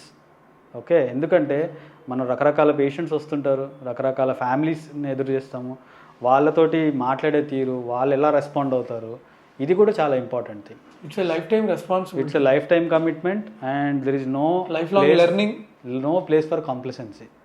అంటే రిలాక్స్ అయ్యి కాంప్లసెంట్గా ఆ పేషెంట్ ఇదే కదా నేను చూస్తాను అట్లా ఉండదు. Every patient is different and you have to pay attention for every patient. Life long learning కూడా. ఎస్, అండ్ ఎవరైతే young doctors already who have joined MBBS and young doctors who are trying to pursue critical care as a career, next అదే అడుగుదాం అనుకున్నాను సార్. So critical కేర్లో speciality లాగా తీసుకోవాలనుకున్న వాళ్ళకి నాది ఒకటే సూచన, మీ అడ్వైజ్ ఏంటి? Critical care is a mind set and critical care is a commitment and critical care is an attitude. నేను ఈ మూడే చెప్తాను. నీకు ఒక స్పెసిఫిక్ యాటిట్యూడ్ ఉండాలి పేషెంట్ తోటి. 24/7 365 days నేను పేషెంట్కి అందుబాటులో ఉంటాను. నాకు సెలవు లేదు, ఫెస్టివల్ లేదు, హాలిడేస్ ఉండవు, ఇలాంటివి ఏం ఆలోచించకుండా పేషెంట్ని కంటిన్యూస్గా మానిటర్ చేసే క్యాపబిలిటీ నీకు ఉందా లేదా? ఓకే, నాకు ఇన్ని రోజులు హాలిడేస్ కావాలి, అందరూ సండేస్ వర్క్ చేయట్లేదు, నేను సండేస్ వర్క్ చేయాలి, నేను నైట్ డ్యూటీస్ చేయాలి, ఇలాంటివి ఏమి ఉండదు సార్. నేను నమ్మరు సార్, లాస్ట్ 6 నెలల్లో నేను 2 రోజులు లీవ్ తీసుకున్నా. ఒక్క రోజు లీవ్ తీసుకోవాలంటే నాకు ఎంత ప్రెషర్ పెరిగిపోతుందంటే, బికాజ్ ఆఫ్ ఫోన్ కాల్స్. మామూలు రోజుల్లోనే 50 ఫోన్ కాల్ వస్తాయి. పక్క రోజు ఒక రోజు లీవ్ పెడితే ఆ వర్క్ మళ్ళీ ఆ ఉన్న రోజు చేసే వర్క్ డబల్ వర్క్ అవుతుంది. ఆ స్ట్రెస్ హ్యాండిల్ చేయలేక నేను అంటే లీవ్స్ తీసుకోవడమే చాలా తక్కువ అయిపోయింది సార్. మీరు అన్నది కరెక్ట్ సార్. మీకు క్రిటికల్ కేర్ స్పెషలిస్ట్గా మన హాస్పిటల్లో కానీ చాలామందికి కాల్స్ వస్తూనే ఉంటాయి, ఆన్సర్ చేస్తూనే ఉండాలి. కాల్ లిఫ్ట్ చేయలేదా అంటే మళ్ళీ మేడం కాల్స్ వెళ్తుంది. It's a mind set Sai, ఏం లేదు. Critical care is a mind set. నీకు ఆ ప్రాపర్ రైట్ మైండ్ సెట్ తోటి ఉన్నావా లేదా, where you can handle the patient, you can handle your family, there should be a work life balance. Okay, ఇవన్నీ చేస్తూ you should handle the stress. Okay, and మనం చేసే పనికి మనకు వచ్చే పేమెంట్కి చాలా తారతమ్యం ఉంటుంది, ఏమి ఉండదు. ఓకే, సో ఇవి కూడా దృష్టిలో పెట్టుకోవాలి. అంటే మనకి ఇంత మనీ వస్తుందా అంత మనీ వస్తుందా అనేది కూడా చూసుకోకూడదు. క్రిటికల్ కేర్ పర్సన్ ఒక ప్రాపర్ మైండ్ సెట్తో పాటు ఒక కమిటెడ్గా, ప్యాషనేట్గా ఉన్న వాళ్ళే ఈ వృత్తిలోకి రావాలి. మొన్న ఒక పేషెంట్ వచ్చాడు సార్, మామూలుగా నన్ను మీది ఏ ఊరు అంటే అని అడిగాడు. చెప్పాను నాది ప్రకాశం జిల్లా మార్కాపూర్ అని చెప్పాను. నేను మామూలుగా అందరికి అదే అంటే నేను చెప్పుకోవడానికి ఇబ్బంది పడ్డా. మా ఊరు నేను పుట్టి పెరిగింది ప్రకాశం జిల్లా మార్కాపూర్ అని చెప్పి, కేపీహెచ్బిలో ఉంటాడంట ఆయన. అవునా సార్, నేను కూడా మార్కాపురమే. ఆయన ఏం చేస్తుంటాడు, ఆయన బేల్దార్ మేస్త్రికి వచ్చి బిల్డర్ అయ్యాడంట. ఆయన వచ్చి 15 ఏళ్ళు అయిందనమాట. ఆయన చెప్తున్నాడు, సార్ నేను 9 బిల్డింగులు కట్టాను, ఇంచుమించు 13 కోట్లు సంపాదించాను, మీరు ఎంత సంపాదించారు సార్ అన్నాడు. నాకైతే అర్థం, నేను ఇంచుమించు ప్రాక్టీస్ స్టార్ట్ చేసి 10 ఏళ్ళు అయింది, నాకు తెలిసి రఫ్గా 1 కోటి వచ్చి ఉంటుందేమో సార్ అన్న. అవునా సార్, డాక్టర్ అంటే అంత వస్తుంది ఇంత అంతే రాదండి. అంటే చాలా మందికి చదివితే ఏదో వస్తుంది అనుకుంటారు. ఆ మైండ్ సెట్ లో ఉండద్దు దయచేసి, రియాలిటీలో ఉండండి. అండ్ నేను అంటే పర్సనల్గా నేను ఏం ఫీల్ అవుతానంటే లైక్ ఎవరైతే క్రిటికల్ ఇంకోటి చెప్పచ్చో లేదు సార్, చెప్పండి. 2016లో పీజీ అయిపోతే ఫ్రెష్ పీజీకి ఇచ్చే శాలరీ అప్పుడెంత ఉందో 2013లో ఎవరైనా ఎంఎస్ఆర్తో కానీ డిఎన్బి కానీ అయిపోతే అప్పుడు వాళ్ళకి ఇచ్చే శాలరీ ఎంత ఉందో ఇంచుమించు 2025లో కూడా ఇప్పుడు పీజీ అయిపోతే వాళ్ళ శాలరీ ఇంచుమించు అంతే ఉంది. కొంచెం గవర్నమెంట్ సెక్టర్లో శాలరీస్ పెరిగినాయి కానీ, బట్ ఈ మాట చెప్పడానికి ఉద్దేశం ఏంటంటే ఎంబీబీఎస్ చేస్తే చాలా డబ్బులు వస్తాయి, అదైపోతుంది ఇదైపోతుంది, లేదా మరి అర్జున్ రెడ్డి సినిమా చూసి లైఫ్ అర్జున్ రెడ్డిలా ఉంటుందని మాత్రం అనుకోవద్దు. సార్ చెప్పినట్టు life long learning, life time commitment, life time responsibility. ఒక పేషెంట్ మీద యాజ్ ఏ సర్జన్గా లైక్ నేను ఎలా అనుకుంటా అంటే, మనం వాళ్ళ మీద ఒక ఇన్సిషన్ పెట్టామంటే మనకు చాలా రెస్పాన్సిబిలిటీ. డీలింగ్ విత్ మెషిన్స్ కదా. మొన్న పేషెంట్ 2 years బ్యాక్ సర్జరీ చేశా, 2 years బ్యాక్ ఏసీఎల్ చేస్తే అది 2-3 months బ్యాక్ ఇన్ఫెక్ట్ అయింది. అయినా మనల్ని అడుగుతారు, సార్ సర్జరీ మీరు చేశారు ఏందని చూస్తే షుగర్ 400 ఉంది యంగ్ పేషెంట్. సో చాలా మంది రాంగ్గా వెళ్ళిపోయింది సార్ సమాజంలో. ఏంటో డాక్టర్ అంటే అర్జున్ రెడ్డి లాగా బిలీవ్స్ అయ్యి. నాకు పీజీ చేసే టైంలో my stipend used to be 19,000 per month. 19 sir 19,000 20,000 okay PG చేసేటప్పుడు చాలా. And super speciality fellowship programme చేసేటప్పుడు my salary used to be 35,000 ఎప్పుడు 2013-14 టైంలో. అంటే జస్ట్ 10 ఏళ్ల క్రితము 35,000 salary for a post PG. నేను పోస్ట్ గ్రాడ్యుయేషన్ కంప్లీట్ చేశాను, ఎంబీబీఎస్ అయింది, పీజీ అయిపోయింది. I'm pursuing a specialization course in critical care.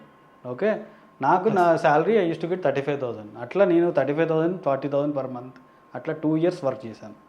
Okay, అంటే ఇమాజిన్, అంటే బయట పోకడలు బయట ఏం మాట్లాడుకుంటారు డాక్టర్స్కి ఎంత వస్తుంది అంత వస్తుంది అని కాదు, what actually doctors goes through అనేది ఎవరికి తెలియదు. ఓకే, సో నేను యంగ్స్టర్స్కి ఒకటే చెప్తాను, okay, don't think it as a money mending profession. Okay, ఈ ప్రొఫెషన్ అనేది చాలా నోబుల్ ప్రొఫెషన్, చాలా ప్యూర్ ప్రొఫెషన్. ఓకే, అండ్ చాలామందికి ఆ అదృష్టం రాదు. పేషెంట్ ప్రాణాలు కాపాడగలిగే, ఒక ప్రాణం కాపాడగలిగే స్టేజ్ ఎవరికి ఉంటుంది? ఎవరికి ఉండదు, right? Fortunately we have that luckiness to treat the patient and to save a life. మీరు అట్లా ఆలోచించుకోవాలి. Youngsters who are pursuing either doctors or like MBBS or like who are coming in to critical care. Sir అసలు మనం ఎంత చదువుతాం sir, ఎన్ని text బుక్లు sir. చాలామంది ఈ అర్జున్ రెడ్డి సినిమా చూసి అంటే ఎంబీబీఎస్ అంటే ఇంత కామెడీగా ఉంటుందేమో అనుకుంటున్నారు. ఒక అనాటమీ టెక్స్ట్ బుక్లే 3 టెక్స్ట్ బుక్లు ఇంత ఉంటాయి. జస్ట్ దాన్ని మనం మూవీ లాగానే చూసి అక్కడతోటే వదిలేయాలి. And it differs a lot when comes to real life. అట్లా ఉండదు, అది వాళ్ళు రియలైజ్ అవుతారు.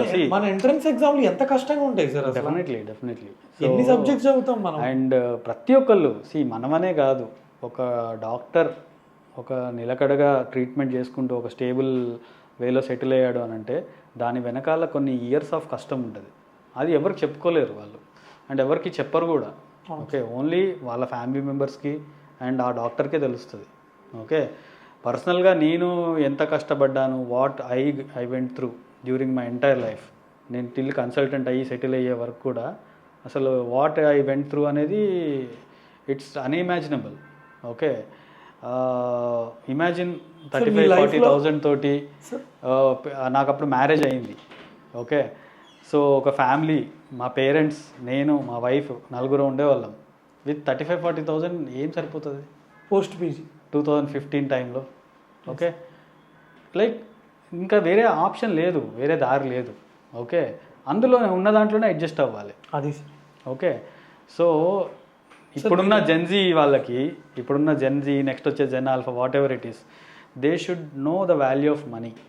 Sir correct point sir. But చూస్తేనా ఒక రకంగా ఉంటారు, అంటే మళ్ళీ చేతిలోనేమో ఐఫోన్ పెట్టుకుంటారు.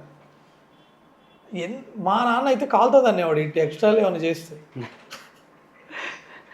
అదే చెప్తున్నాను. I mean it's out of context. But one thing I would suggest ఏంటి అని అంటే, మన పిల్లల్ని కానీ ఎవరినైనా కానీ మనం ఎలా పెంచాలంటే వాళ్ళకి వాల్యూ ఆఫ్ మనీ అంటే తెలియాలి.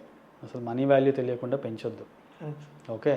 అండ్ మన రూట్స్ ఎప్పుడు మర్చిపోవద్దు. మనం ఎక్కడి నుంచి వచ్చాము, మనం ఏంటి, హౌ వీఆర్ బ్రాటప్, ఓకే, మనం వాట్ వీ వెంట్ త్రూ అనేది ఎప్పుడు మన ఎంటైర్ కెరియర్ గుర్తుపెట్టుకోవాలి. మనం ఏ స్టేజ్లో ఉన్నా, మనం ఈరోజు ఎంతో సంపాదించవచ్చు, వేరే లెవెల్లో ఉండొచ్చు, అది వేరే విషయం. బట్ మనం ఎక్కడి నుంచి వచ్చాము, మన రూట్స్ ఏంటి, అది ఎప్పటికీ మర్చిపోవద్దు. And that should be the motivation force ఇంకా వర్క్ చేయడానికి. That is what I believe. And I suggest to the youngsters, మీరు అసలు ఏ స్టేజ్లో నుంచి వచ్చారనేది అసలు మర్చిపోవద్దు. ఓకే.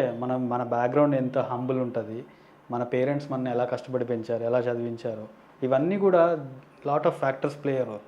ఓకే. మా పేరెంట్స్ చిన్నప్పుడు నుంచి అసలు వాళ్ళు పెద్దగా చదువుకోలేదు. దే డిడ్ సమ్ బిజినెస్, ఒక చిన్న హోటల్ పెట్టుకొని నడిపారు. సో మేము ముగ్గురం మొత్తం, మా ముగ్గురిని బాగా చదివించారు. అంటే ఈ రోజున అనిపిస్తుంది మనకి ఇన్ని లక్షల శాలరీస్ వస్తున్నాయి, నాకు ఒకటే కిడ్. సో ఆ ఒక్క కిడ్ని చదివించడానికి నాకు చాలా కష్టం అనిపిస్తుంది. వాళ్ళ స్కూల్ ఫీజులు కానీ, ఇంట్లో ఖర్చులు అవన్నీ చూసుకొని నేను ఒక్కడిని చదివించడానికి ఇంత కష్టపడ్డా, మా పేరెంట్స్ అసలు ముగ్గురిని ఎలా చదివించారు, అండ్ ముగ్గురిని ఉన్నత చదువులు చదివించారు. ఓకే. అండ్ ముగ్గురిని బాగా సెటిల్ అయ్యేటందుకు ట్రై చేశారు at least. Okay. And what they went through, మనం అట్లీస్ట్ 10% కూడా వీఆర్ నాట్ గోయింగ్. ఓకే. ఆ టాలరెన్స్ కానీ, ఆ సాక్రిఫైస్ కానీ, ఓకే, ఆ హార్డ్ వర్క్ కానీ మనం ఒక 10 to 15% ఇప్పుడున్న జనరేషన్ వాళ్ళు, ఓకే, ఒక 10-15% చేసిన ఫినామినల్ చేంజ్ ఉంటుంది. అంటే ఒక క్రిటికల్ కేర్ పర్సూ చేసే వాళ్ళల్లో యంగ్స్టర్స్ టైమింగ్ అనేది it should not be there. మనకు 9 to 5 అంటే 5 వరకు ఫిక్స్ అవ్వద్దు. Sometimes it might extend to 9, it might extend to 10 o'clock in the night.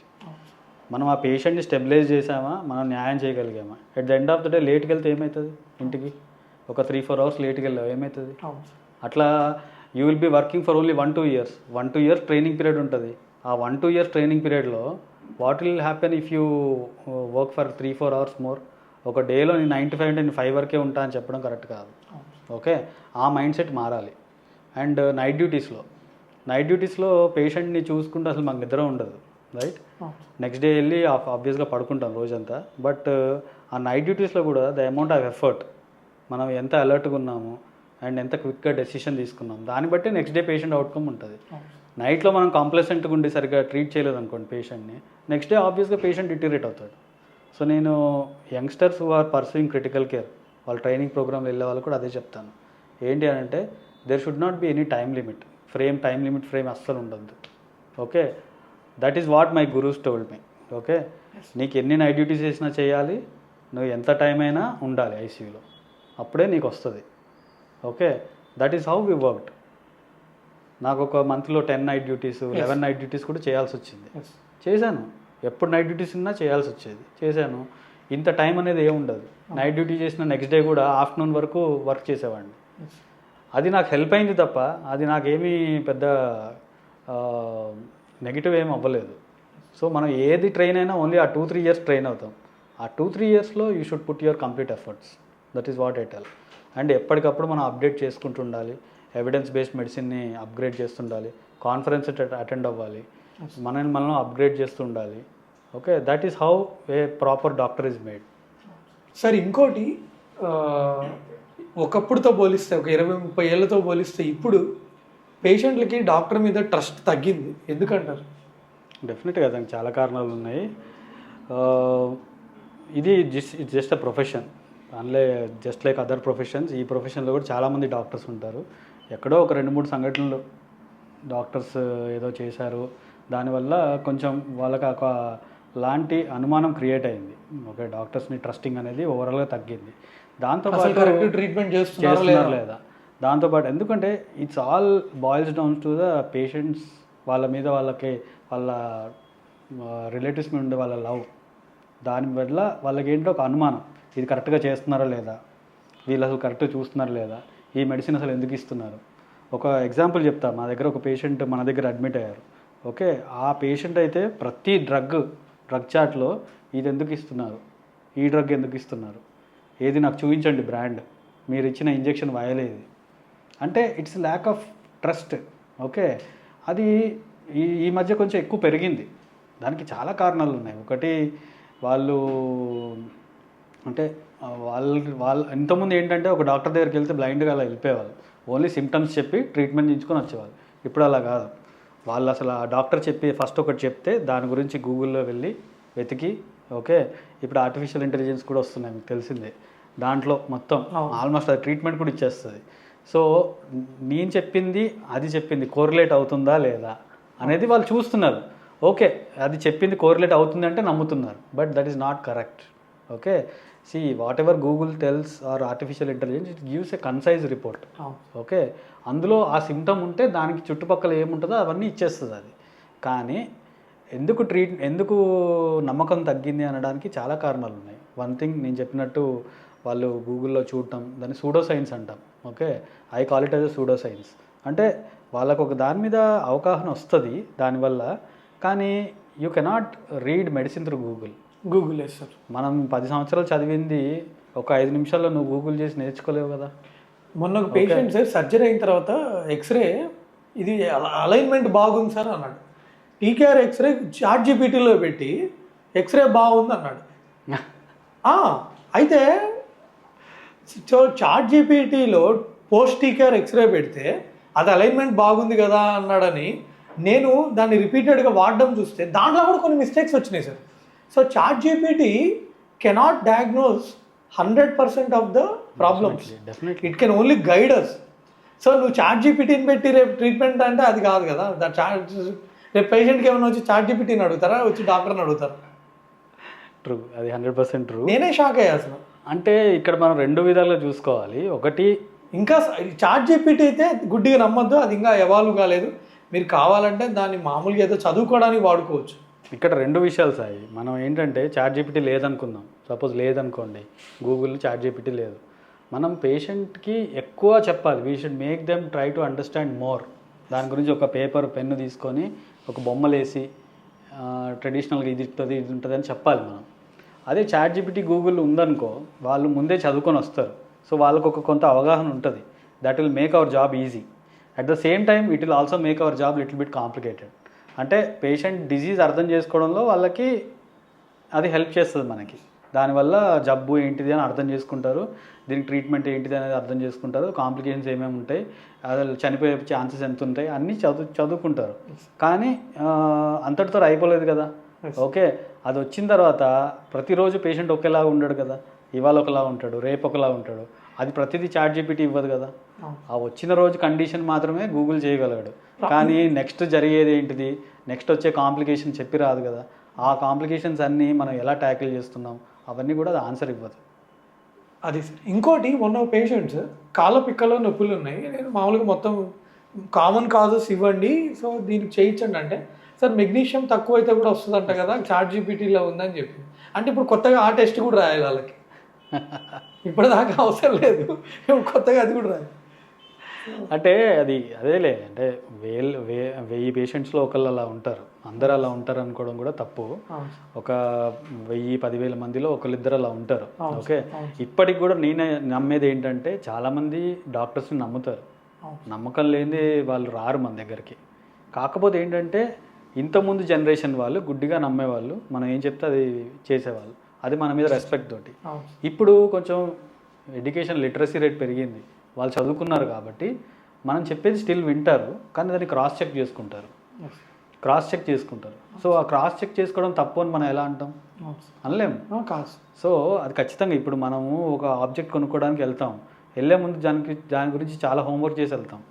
ఇప్పుడు ఒక సింపుల్ ఫోన్ కొనుక్కోవడానికి వెళ్ళినప్పుడు ఆ ఫోన్ గురించి అన్ని డీటెయిల్స్ మనం ముందే చూసుకొని వెళ్ళి షాప్లో అమెజాన్లో ఎంత ఉంది, ఫ్లిప్కార్ట్లో ఎంత ఉంది, అన్నీ హోంవర్క్ చేసుకొని వెళ్తాం.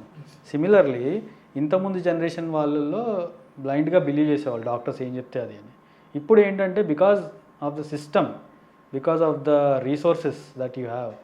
వాళ్ళు మనం చెప్పింది విని క్రాస్ చెక్ చేసుకొని if they still feel that is good, they will again believe you. మనం ఏం చెప్తే అదే చేస్తారు.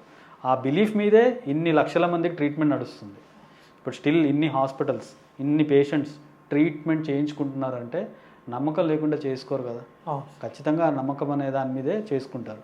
So I don't agree that patients నమ్మట్లేదు, అది చాలా తక్కువ. నేను చెప్పినట్టు వేలల్లో ఒకరిద్దరు ఉంటారు, కానీ చాలామంది పేషెంట్స్ డాక్టర్స్ చెప్పింది ఖచ్చితంగా వింటారు. ఈ రోజుకి కూడా at the stage of this thing కూడా ఖచ్చితంగా వింటారు. అండ్ వాళ్ళని ఎలా మలుచుకోవాలనేది మన మీద ఆధారపడి ఉంటుంది. సార్ చాలామందికి ఐసీయూ అనగానే చాలా భయం ఉంటుంది.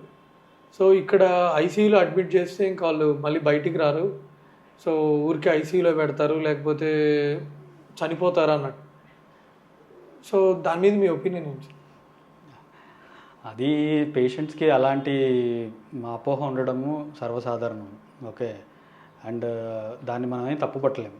ఓకే, ఎందుకంటే వాళ్ళకు ఆందోళన ఉంటుంది. అమ్మో ఐసీయూకి వెళ్ళాడంటే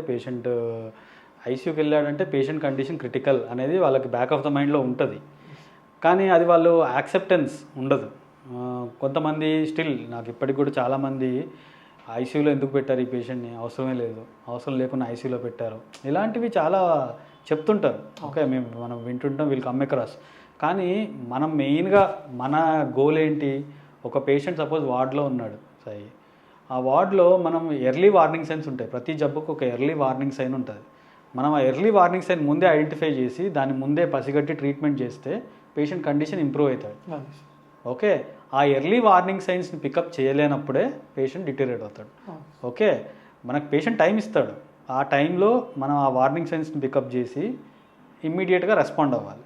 ఆ వార్నింగ్ సైన్స్ అన్ని ఎప్పుడు పికప్ చేయగలుగుతాం, మనం కంటిన్యూస్గా పేషెంట్ పక్కనే ఉండి మానిటర్ చేస్తే, రకరకాల మానిటర్స్ అటాచ్ చేసి పేషెంట్ని దగ్గర ఉండి ప్రతి క్షణం చూడాలి. అలా ఎప్పుడు పాసిబుల్ అయింది, పేషెంట్ ఐసీయూలో ఉన్నప్పుడే పాసిబుల్. వార్డ్లో చేయలేవు. ఐసీయూలో అడ్వాన్స్డ్ మానిటర్స్ ఉంటాయి, where some warning signs are picked up early. And ప్రతి క్షణం నర్సు పక్కనే ఉంటుంది, డాక్టర్ 24/7 ఉంటారు. సో వీళ్ళందరూ ఉన్నప్పుడు ఏమవుతుంది, నీకు ఎర్లీ వార్నింగ్ సైన్స్ అనేవి ఈజీగా పికప్ అవుతాయి. ఈజీగా పికప్ అయినప్పుడు తొందరగా ట్రీట్ చేయొచ్చు. So that is the reason we put patients in the ICU. Okay, లేకపోతే ఐసీయూ ఇండికేషన్ లేనప్పుడు ఐసీయూలో పెట్టాం. కానీ చాలామందికి ఆ భయం ఉంటుంది. నిన్నటి వరకు వార్డులో ఉన్నాడు, ఇప్పుడు ఐసీయూకి ఎందుకు షిఫ్ట్ చేశారు అని ఒక భయం ఉంటుంది, ఒక ఆందోళన ఉంటుంది.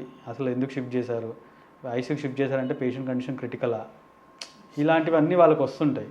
కానీ మళ్ళీ వాళ్ళని మనం కూర్చోబెట్టి మాట్లాడి, ఇది కండిషన్, దీనికి షిఫ్ట్ చేసాం మన ఐసీయూకి, మంచిగా ఒక 2-3 డేస్లో ఇంప్రూవ్ అయితే మళ్ళీ వార్డుకి షిఫ్ట్ చేస్తాం అని చెప్పి వాళ్ళని కన్విన్స్ చేస్తే most of the problems will be solve. Sir కొన్ని జనరల్ క్వశ్చన్స్ అడుగుతాను, మీ రెగ్యులర్ లైఫ్లో ఉండేవి, జస్ట్ ఐడియా వచ్చింది.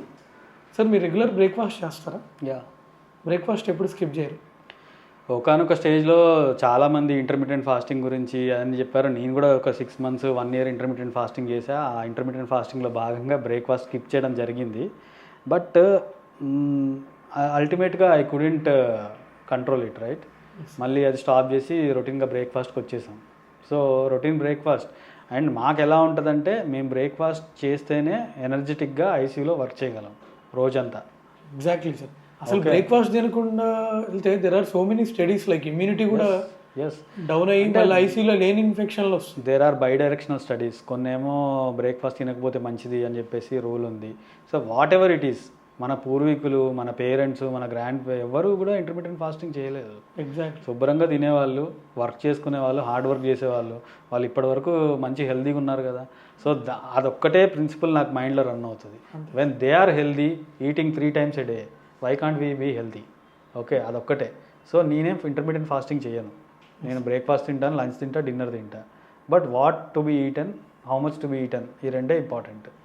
సో నాకు ఇంటర్మీడియట్ ఫాస్టింగ్ ఇవన్నీ ఎవరిలో బాగా పనిచేస్తాయి అనిపిస్తాయి అంటే, హూ ఆర్ మార్బిడ్లీ ఒబీస్, బాగా ఒబీస్ ఉన్నారు, 120-130 kgs ఉన్నారు, వాళ్ళు they are struggling to get down the weight. వాళ్ళకి ఒకటే సింపుల్ సొల్యూషన్ ఏంటి, కట్ డౌన్ యువర్ ఫుడ్. 3 పూటలు తినేది 2 పూటలు తిను, 2 పూటలు తినేది 1 పూట తిను. That is the most important thing. నీ క్యాలరీ ఇంటేక్ తగ్గితే ఆటోమేటిక్గా వెయిట్ లూజ్ అవుతావు. There is not a rocket science. Okay, అది వాళ్ళకి బాగుంటుంది. సో మనకి when we are working so hard, and ఐసీయూలో ఉన్నప్పుడు we should not think about other things. ఆకలేస్తుంది నాకు, ఇప్పుడు ఏం తినాలి, నేను ఏం ఆర్డర్ చేసుకోవాలి, ఏ ఆలోచించే నీకు టైం ఉండదు, స్కోప్ ఉండదు. సో మార్నింగ్ మంచి బ్రేక్ఫాస్ట్ చేసుకొని వెళ్ళాలి టైంకి, put your heart and soul in the patient, what's happening to the patient, అదే చూడాలి. అది చూడాలి, మళ్ళీ లంచ్ చేస్తాం, ఆబ్వియస్గా ఉంటుంది. సో ఇవన్నీ ఏంటంటే definitely it impacts in your patient care. మనం వేరే ఆలోచించుకుంటూ ఇంత క్రిటికల్ ఇల్ పేషెంట్స్ ట్రీట్ చేయలేము. ఒకసారి ఐసీలో ఉన్నామంటే, ఒక పేషెంట్ చూస్తున్నామంటే ఆ పేషెంట్ గురించి మొత్తం డీటెయిల్స్ మనకు తెలియాలి. Correct sir. ఇంకోటి, చిన్న చిన్న వాటికే యూత్ సూసైడ్స్ చేసుకుంటూ ఉంటారు కదా. సో వాళ్ళని చూస్తే మీకు అసలు ఎలా అనిపిస్తుంది? వాళ్ళకి మీరు ఇచ్చే అడ్వైజ్ ఏంటి? ఎందుకంటే మనం ఎంబీబీఎస్ చదివేటప్పుడు ఎంత కష్టపడి చదువుతాం, ఎంత దారుణంగా ఉంటుంది. సో అంటే జనాలు కొంత సింపుల్గా వాళ్ళకి మీరు ఇచ్చే అడ్వైజ్ అంటే సూసైడ్స్లో 90% of the suicides are just for silly reasons. Only 10% genuine ఉంటాయి. ఆ 10% కూడా, ఆ 10%లో కూడా మేజర్ ఫైనాన్షియల్ ఉంటాయి. నేను చూసిన పేషెంట్స్లో సూసైడ్స్లో ఫైనాన్షియల్ కన్సర్న్సే ఎక్కువ ఉన్నాయి, మన అట్లీస్ట్ మన ఇండియాలో అయితే. ఓకే, అంటే ఫైనాన్షియల్గా వాళ్ళకి బాగా అప్పులు ఉండడము, ఇవి ఎక్కువ రీజన్స్ జెన్యూన్గా చేసుకున్న వాళ్ళలో. 90% of the suicides are like very very simple illogic reasons. అంటే చాలా చిన్న పిల్లలు చేష్టల్లాగా ఉంటాయి చూడండి, అట్లా ఆ టైప్లో చేసుకునేవి ఉంటాయి 90%. వాళ్ళ రీజన్ చెప్తే మనకి దీనికి వీడు చేసుకుంది అనిపిస్తుంది. ఓకే, సో ఆ 90%లో మనం చూసే దాంట్లో యంగ్స్టర్స్ ఎక్కువ ఉన్నారు. Youngsters for silly reasons. నాకు ఫోన్ కొనివ్వలేదు అంటే సింపుల్ రీజన్, నాకు ఫోన్ కొనివ్వలేదు, మీ నాన్నని ఫోన్ అడిగా ఐఫోన్ కొనిస్తా అన్నాడు, కొనివ్వలేదు. నేను ఒక సింపుల్ కేసు చూశాను ఐసీయూలో. ఒక 14-15 ఇయర్స్ అమ్మాయి, she drank Harpic liquid toilet cleaning ఉంటుంది కదా సొల్యూషన్, అది ఇట్స్ అ కరోజివ్. ఓకే, అది తాగింది. రీజన్ ఏంటి అని అంటే సెల్ ఫోన్ కొనివ్వలేదు, సెల్ ఫోన్ కొనిస్తా అన్నాడని సెల్ ఫోన్ కొనివ్వలేదు అని చెప్పేసి she drank. So okay, at that moment ఆమె తీసుకుంది. ఆమె ఏమనుకుంది, అదే కదా, ఏం అవ్వదు, ఎందుకంటే అది ఏం సబ్స్టెన్స్ ఉంది, దానివల్ల ఏం హామ్ జరుగుతుంది అని తెలియదు. ఇదంతా ఫుడ్ పైప్ ఏదైతుందో ఆ ఫుడ్ పైప్ అంతా మొత్తం బర్న్ అయిపోయింది. బర్న్ అయిపోయి మొత్తం లోపలంతా మ్యూకోజల్ ఇంజురీ అంటాం, అయిపోయి అదంతా నేరో అయిపోయింది మొత్తం. ఇట్లా నేరో అయిపోతే ఇంకా మనం ఫుడ్ తినలేము. తర్వాత పాపం ఎండోస్కోపీ చేసి మల్టిపుల్ సెషన్స్లో, అంటే ఒక 6 months తర్వాత దానికి డైల్టేషన్ చాలా, ఇంకా లాస్ట్కి ఇంకా అది ఏం వర్క్ చేయకపోతే సర్జరీ చేయించుకోవాల్సి వచ్చింది.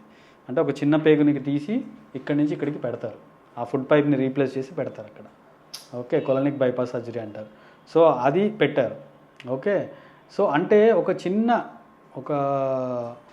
ఒక ఫ్యూ మినిట్స్ ఆఫ్ యాంగర్లో, ఫ్యూ మినిట్స్ ఆఫ్ దిస్ దాన్ని ఏమంటారు, ఒక మెంటల్ ఇన్స్టెబిలిటీలో మనం ఏం చేస్తున్నాం మనకు తెలియదు. అలాంటి సిచ్యువేషన్లోనే తీసుకునే డెసిషన్స్ అవి. ఓకే, సో ఇంతకుముందు ఇప్పుడున్న జనరేషన్ కిడ్స్ అయితే చాలా చాలా సిల్లీ రీజన్స్కి చేసుకుంటున్నారు. And I think parents should seriously take this into consideration. అసలు వాళ్ళతో కూర్చొని మాట్లాడి అసలు వాళ్ళు ఏంటిది, అది కేవలం ఏంటంటే పేరెంట్స్ పిల్లలతో టైం స్పెండ్ చేయకపోవడమే రీజన్. వాళ్ళిద్దరూ వర్కింగ్ ఉంటారు.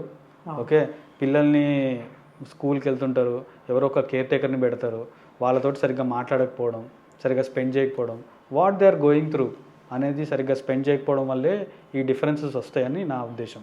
ఓకే, ఎస్పెషల్లీ ఈ జనరేషన్ 15 years 20 years కిడ్స్ అంటే వాళ్ళు ఎవరు డెఫినెట్లీ 2000 తర్వాత పుట్టిన వాళ్ళే కదా. ఆ 2000 బార్న్ కిడ్స్ వాళ్ళు దే ఆర్ ఆల్ ఏంటంటే చాలా ఆర్టిఫిషియల్ థింగ్స్కి ఇంపార్టెన్స్ ఇస్తున్నారు. Okay, so that is the reason for more suicide. And ఇంకొన్ని కూడా ఉంటాయి, ఎలా అంటే జస్ట్ భయపెట్టడానికి చేసుకునేది. చాలా తెలివిగా ఏం చేస్తారంటే, ఓకే దీంతో పెద్దగా ఏం అవ్వదు అని చెప్పేసి గూగుల్లో సెర్చ్ చేసి జస్ట్ ఒక 4 tablets పారాసెటమాల్ తీసుకొని బెదిరించినట్టుగా చేయడం, అలా కూడా ఉంటాయి, అలా కూడా చూస్తాం. సో వీళ్ళందరికీ ఏంటంటే సైకాట్రిక్ కౌన్సిలింగ్ అవసరం. అంటే this is not the way. Okay, ఒక అడోలసెంట్, ఒక 50 చిన్నపిల్లడు కాదు కదా, 15 years 20 years వాళ్ళు, this is not the way they behave. Okay, so రీసెంట్గా మీరు ఒక న్యూస్ చూస్తుంటారు, జస్ట్ 1 month బ్యాక్ ఇక్కడ హైదరాబాద్లో అయింది.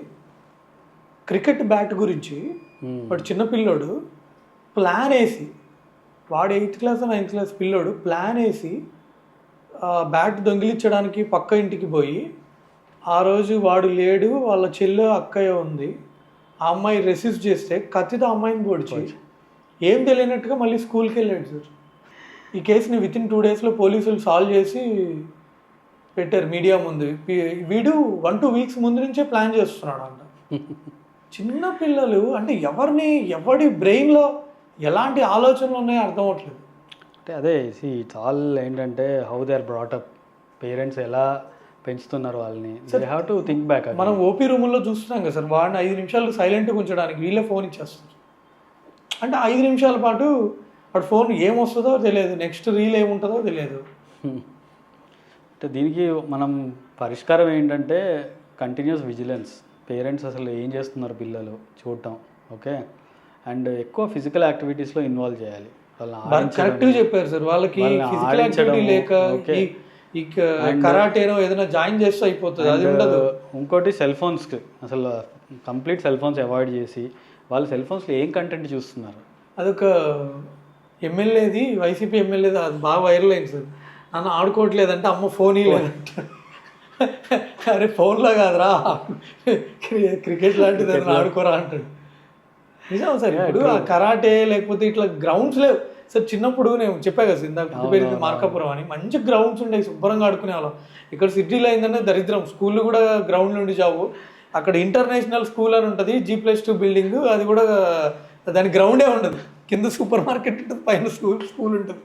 సిటీలో కర్మ ఏంటంటే ల్యాండ్ రేట్లు పెరిగిపోయి గ్రౌండ్లు ఉండి జావు. బాగా పెద్ద గ్రౌండ్లు ఉన్నాయంటే ఫీజులు వాచిపోతాయి, పిల్లలు ఆడుకునేది లేదు, ఇంకా ఫోన్.